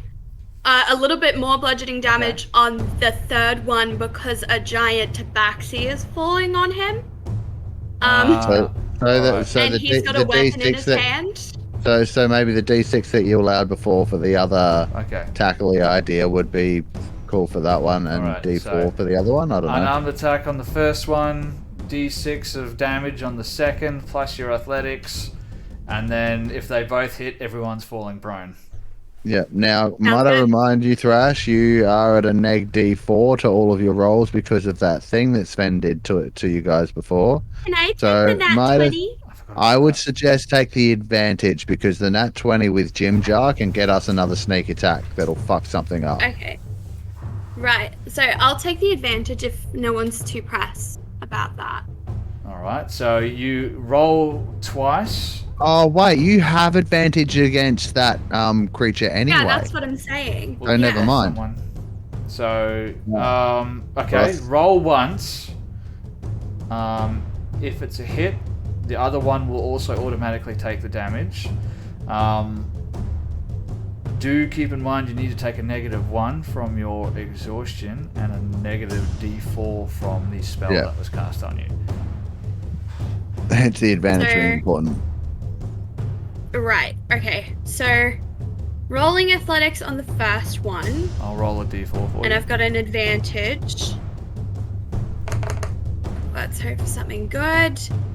Oh shit. That's not good at all. There is a nat 20 card. Yeah, but I don't think everyone wants me to use the nat 20. Oh, Jesus. Okay, so it's 12, it's 11 total. Well, 11. Because you're -1 for being exhausted as Can well. I use the blast? Take a bless. Is it alright if I use the bless? Yeah. Take a bless. I don't mind. I'm gonna And use then you it. have a chance to make this work. Alright, do it. Do it. Do it. 13. 3. That's 14. That's 14. That's enough. Yes. Oh yeah. Okay. Love it. Right. So what am I rolling again? Alright, so roll your unarmed damage against the first target. Okay. Unarmed. It's what your D4 Skidoo. plus whatever, yep. Yeah. So that's Right. 6. 6 points of damage. Alright. I dig it. Now roll a d6 plus your athletics or strength. To add your strength modifier strength. to a d6. And then Okay. everyone's going to fall prone here. Amazing. So that's 4, 5, 6, 7. So 7 points of damage to that guy. Now, which one are we hitting? The one that grappled you, right? Okay, so... Yeah, so the one that got me. So it's like a nice big grapple hug, like a grapple train, Alright. grapple dog pile, if you will. So you dig your claws into Bloplopod. You have this pincered staff around your neck. But while it's around your neck, you manage to twist and flip like a suplex backwards. Bloplopod goes flying over the top of your head and comes crashing straight down on top of this other Kuotoa, knocking that pincered staff free, and everyone just collapsed down on the ground. Just in a massive heap. You still have the grapple on Bloplopod. The other guy's grapple is now broken, and you guys just take all that damage. Yes. Are you ready for it? I like Are you it. ready for my backup plan? Are you ready? Are you ready? So I'm going to use my 30 feet of movement. I'm going to use half of it to get up. And the other half to move away. Are you going to take the bad bitch with you that you still got grappled? You can drag. You can drag her. You can let go of the grapple. It's entirely Yeah, up to I'm gonna drive. Fucking, I'm gonna take her with me. you. All Fucking, right. You she's will. coming. I think it's you have to do it at half. She's already got it grappled, so it's just it halves her Oh, movement speed. that's okay.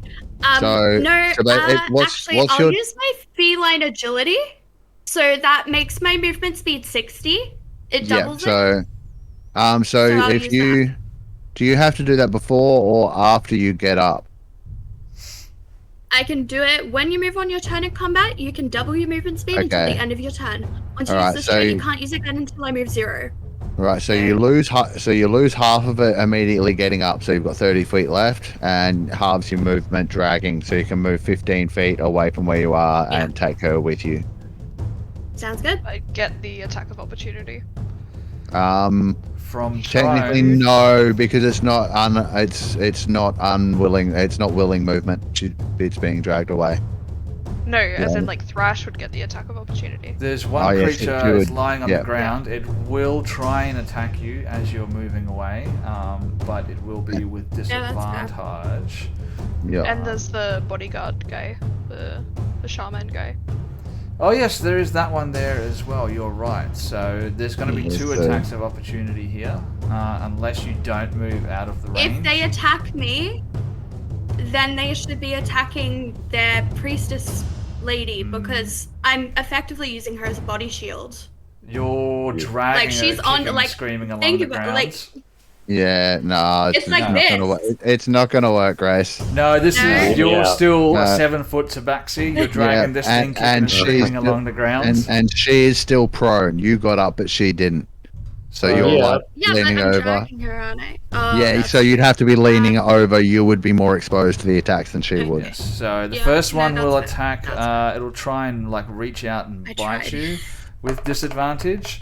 and it still rolled a 16, which is just a hit. So as you're dragging away, it sort of just reaches up and just latches onto your ankle, doing minimum damage, 3 points of piercing damage.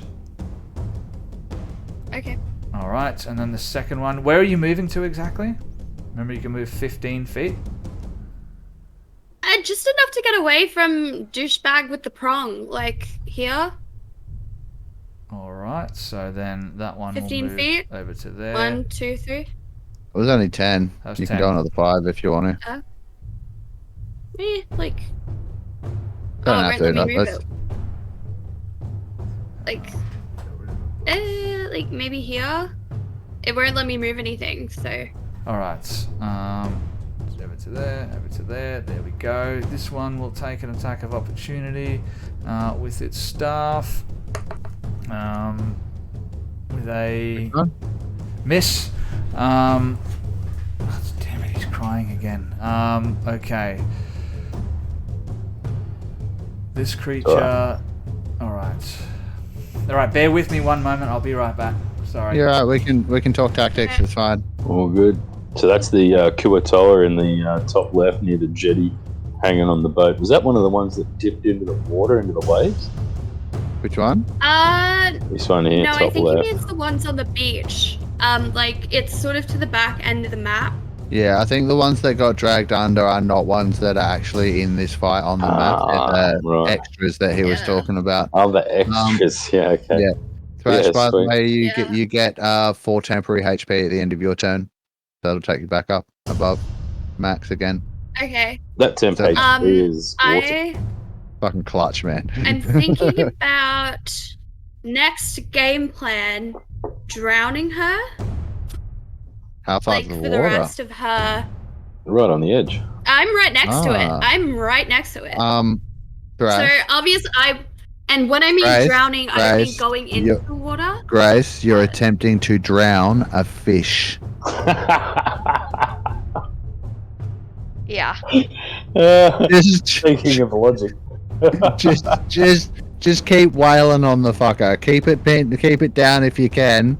I'm gonna come and claw fuck out of it in a minute, and if it's still prone, I'll have advantage. Like Buck Keep it might prone. even come and have a bite. And if it's It's restrained, still can it still cast like magic and do stuff if it's prone? It's not restrained. Yeah, Very it can restrained. still. It might be a disadvantage if they're spell attack rolls, but it can still cast, and it only has to use half its. Oh, it has no movement because it's grappled, I do not know so what's it going can't on. get up. Alright. Hey, big brain move. Big brain moves are being made in this little tiny head. How is the barbarian all making the together. big brain moves? That's what I want to know. The girl whose hair gets fried by head, I'm making the big brain moves. My hair's so fried with Also bleach, it's that. not even thick straight, please. You stop bleaching your hair. Yeah, I probably should, but no. All right, so it's your Well, guys' turn. Yeah. Since you've been gone, Thrash was going to attempt to drown a fish. We have since fixed that, and I'm not going to attempt to drown the fish. Okay. That's probably. She's just like, Look, I'm gonna try and drown it. I'm like, hey, Thrash. I will tell you something. You get up to the shore there, and you can still see those Kuatoa, and like their numbers are starting to thin. There's less and less. But now that you're right next to the water, and you see this as well, Verena, you can see every now and then this like what looks like a barb just shoot out of the water. You can see one of the Kuatoa is like stabbing its spear into the water like frantically, and all of a sudden this barb comes out and just pierces it right up underneath its jaw. Did you say a bard? Are they piecing it with heavy metal or something? No, a barb, like a Barbara Sorry, Bush. I had to. Oh, like from Stranger Things? Yes, Barb from She does have Stranger that. Things everywhere, and she's just stabbing fish. You don't know why, but maybe it'll make more sense later. Well, but she this did barb die in a just shoots pool. up I out of the imagine she'd water, be upset. stabs this creature up underneath. Oh the no! throat, and you can see Vecna. you can see like the barb through this creature's mouth, and it yanks back out, and the Kuatoa just disappears beneath the waves as well. Alright. Let's go to the next person's turn. Dranbalis, you've been waiting patiently, and now is your time to shine. Alright. Dranbalis would step over to here, and he'd look over towards Lady Verena and say, I think I've found some of your pieces in here. And he would cast Mending and kind of whirl his hand around like this as the mechanical pieces inside the brain stuff. Before you do this, you are aware that Mending has a 1 minute casting time, right? Yep. No, I wasn't. So I won't be doing that. Yeah. I thought about it too, and I'm just like, that's 10 rounds of combat. Like, No way. No. As much as I love the idea of having a monoculus back on the board, no, it's definitely not worth 1 minute of. Literally, as soon as the fight's over, the three of us can turn around and go mending, and it'll probably be fine. But I read everything else but that. Yeah, okay. Yeah. Typical. Right, yeah. Then in which case, what we're going to do then is he's going to take a step to here, and he's going to. Can I get a 15-foot cube, please, Sven? Putting it? Yes. We're going to put it over these two gentlemen to my left, and he's going to cast Thunderwave. Boom. Going to look at them and then just clap his hands together like that, aiming towards them. And zooming like that. Yeah, that's perfect. I like that. That's good. Yeah. So. All right. What do we need? Hit that. You need a con 13. All right. Let's have a look. Okay. Ash, you still need to add your 4 HP, by the way. Yeah, Minus my 4 HP. No, Thrash needs to add 4 to hers. Do I have a -4 on mine, Sven, still? A -4. Does that affect abilities? No, that's only on attack rolls and ranged attack rolls. Fantastic. Excellent, well done. 2 fails. One of them rolled a natural 1, which is this creature here. So tell me about Thunderwave. It's damage, plus they get pushed back, right? Definitely. So they get pushed back 10 feet. So this spell repairs a single... Oh, sorry, that's not the right spell. I've still got Mending up. So you're repairing the Kuo-toa. Yeah. No, so as he claps his hands together and pushes them forward, a wave of thunderous force sweeps out from my hands. So both of the creatures within that cube area, failing their save, take the 2d8 thunder damage, and they're pushed back 10 feet away. Also, that looks to be like like maybe a fishing trap or a cage and some loose driftwood. That also gets pushed back 10 feet. So any loose objects and such around the area also get pushed back with them. This Kuo-toa right here, the one directly to your west, rolled a natural 1. So you cast this spell, boom, and just this wave of compressed air shoots out from you, and this Kuo-toa just gets rocketed backwards because it wasn't paying attention. It was fighting with the other Kuo-toa. It just gets rocketed backwards into this sort of crate that was set up, and you see like the mushroom wood, I can't remember what it's called, but splinters of it just drive straight through this creature's head as it gets like shoved back, and this debris goes flying backwards and lands with a clatter behind it, and this Kuo-toa just gets turned to viscera, basically like it's been blasted with a buckshot of shotgun.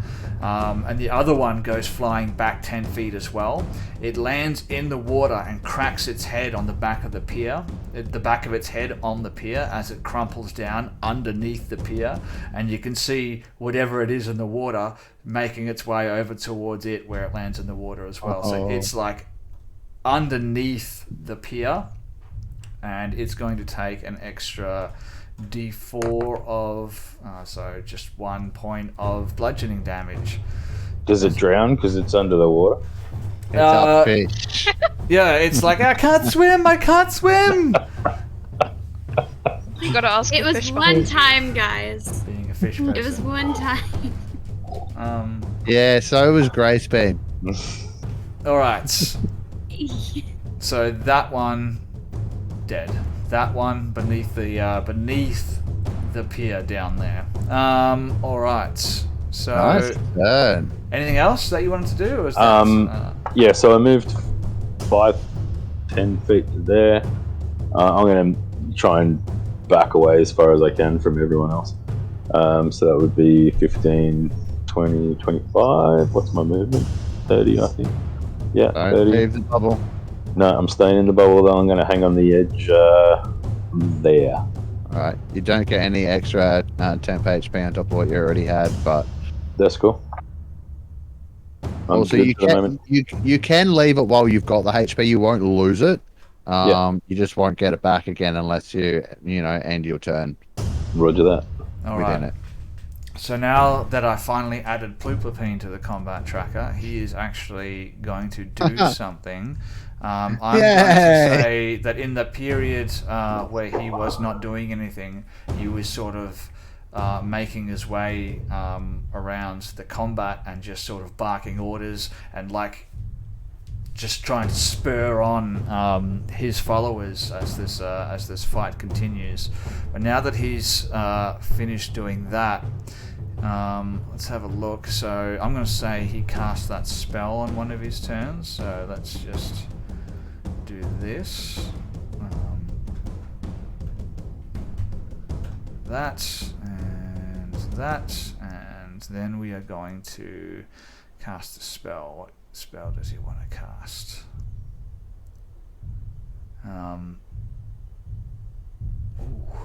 Ooh, that would be fun. That would be hilarious, but we're not going to do that. He is going to cast as a bonus action Spiritual Weapon. Yes, best spell in the game. Such a good spell. Spiritual useless is they will go. Debating. Yeah, we can That's talk about debatable. that. Moonbeam's the best spell in the game. Spiritual Weapon is the best spell in the game.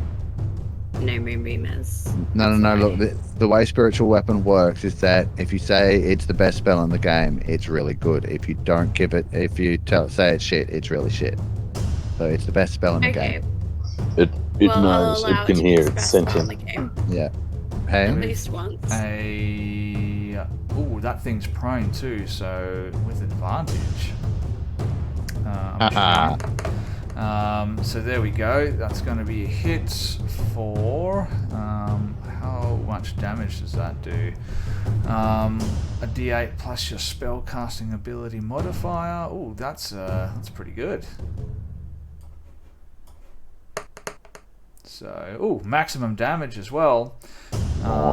He is going to do 14 points of damage. So, over the top of this Kuatoa Archpriestess that's being dragged along the ground, kicking and screaming by Thrash, sort of trying to hold its intestines in as it's being like dragged along the ground. An exact replica of this Pluplepine's staff appears above this creature and just starts like pounding down, bang, bang, bang, bang, as she's like trying to drag it along the ground, doing what did I say? 14 points of damage. And you can tell that she's not long for this world. I'll put it that way. Right. Is that the end of his turn? That I believe is a bonus action, so he can still attack. So he's actually going to step over to there and actually make an attack with his scepter with advantage. And with a +2. Advantage and +2 because he's flanking. Flanking and prone. And with a 21 to hit. So, a couple of things are going to happen. Alright. Because you see this spiritual weapon materialize and it starts just stabbing down with the pointed tip of this spiritual weapon, just opening up that wound that Jim Jar had already opened up, and the staff comes up out of her belly and it's got like a piece of the intestine stuck there, and Pluplepine just steps up while she's trying to hold her intestines up, and she's still got that rope like wrapped around her neck. He just comes up and just crack like a golf swing right in this creature's face, and teeth go scattering along the floor, splashing into the water behind it. You see brain matter and viscera splash into the water, which then gets churned in this massive churning maelstrom that's sort of happening here. And when what's it called? Bloplopod it's like gargling, lying on the ground and dying, just having been absolutely torn apart by all of you. Everything sort of dies down a little bit. The chanting stops, and the Kuatoa that are left in the water, they're all gone now. They're either dead or they're fleeing. Some of them have hopped into boats and are like rowing, and you guys watch as one of these rowboats gets to let's have a look here, around about 120 feet away. It's starting to fade for those of you who can still see that far. Who has dark vision that can extend beyond 100 feet?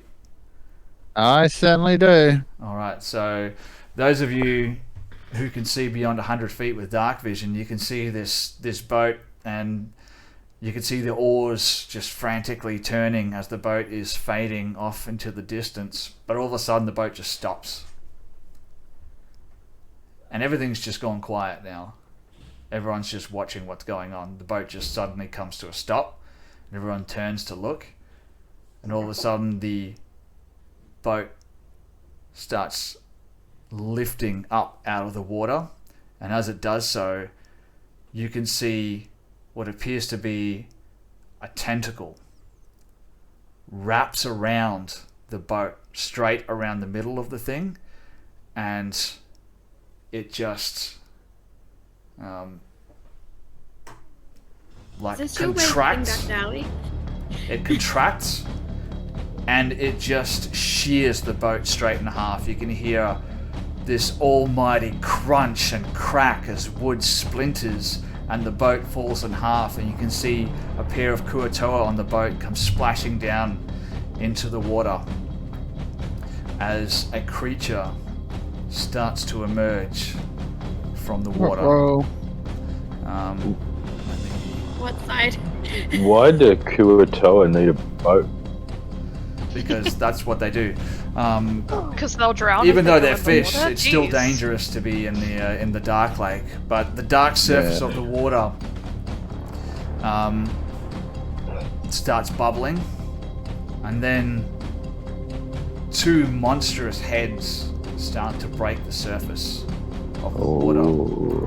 Both of the heads resemble like angry baboons, and one of them is just like glaring at what's going on at the shore, and the other one is just waving back and forwards, its jaw opening and closing in this weird, unearthly and unsettling chatter as it emerges up out of the water. Both heads seem to be attached to a single torso, and the monster's red eyes are burning with a bloodlust and madness that none of you have ever seen in your entire life. Judging from how far out it is and that it's already rising up out of the water, you can tell that it must be at least 30 feet tall or more, with water cascading down its back and its shoulders. Upon reaching its full height as it emerges out of the water, it throws back its head and roars. And that's where we're going to end tonight's episode, ladies and gentlemen. No! God damn it! Do that to us. But first, I will show you guys what this creature looks like. As I go to my notes. I think this might be one of Sven's favourites. I haven't had a rest yet. None of us have rested. I know. I knew it. I knew it. I fucking knew it. That's what it looks like. Okay. So, comes stalking up out of the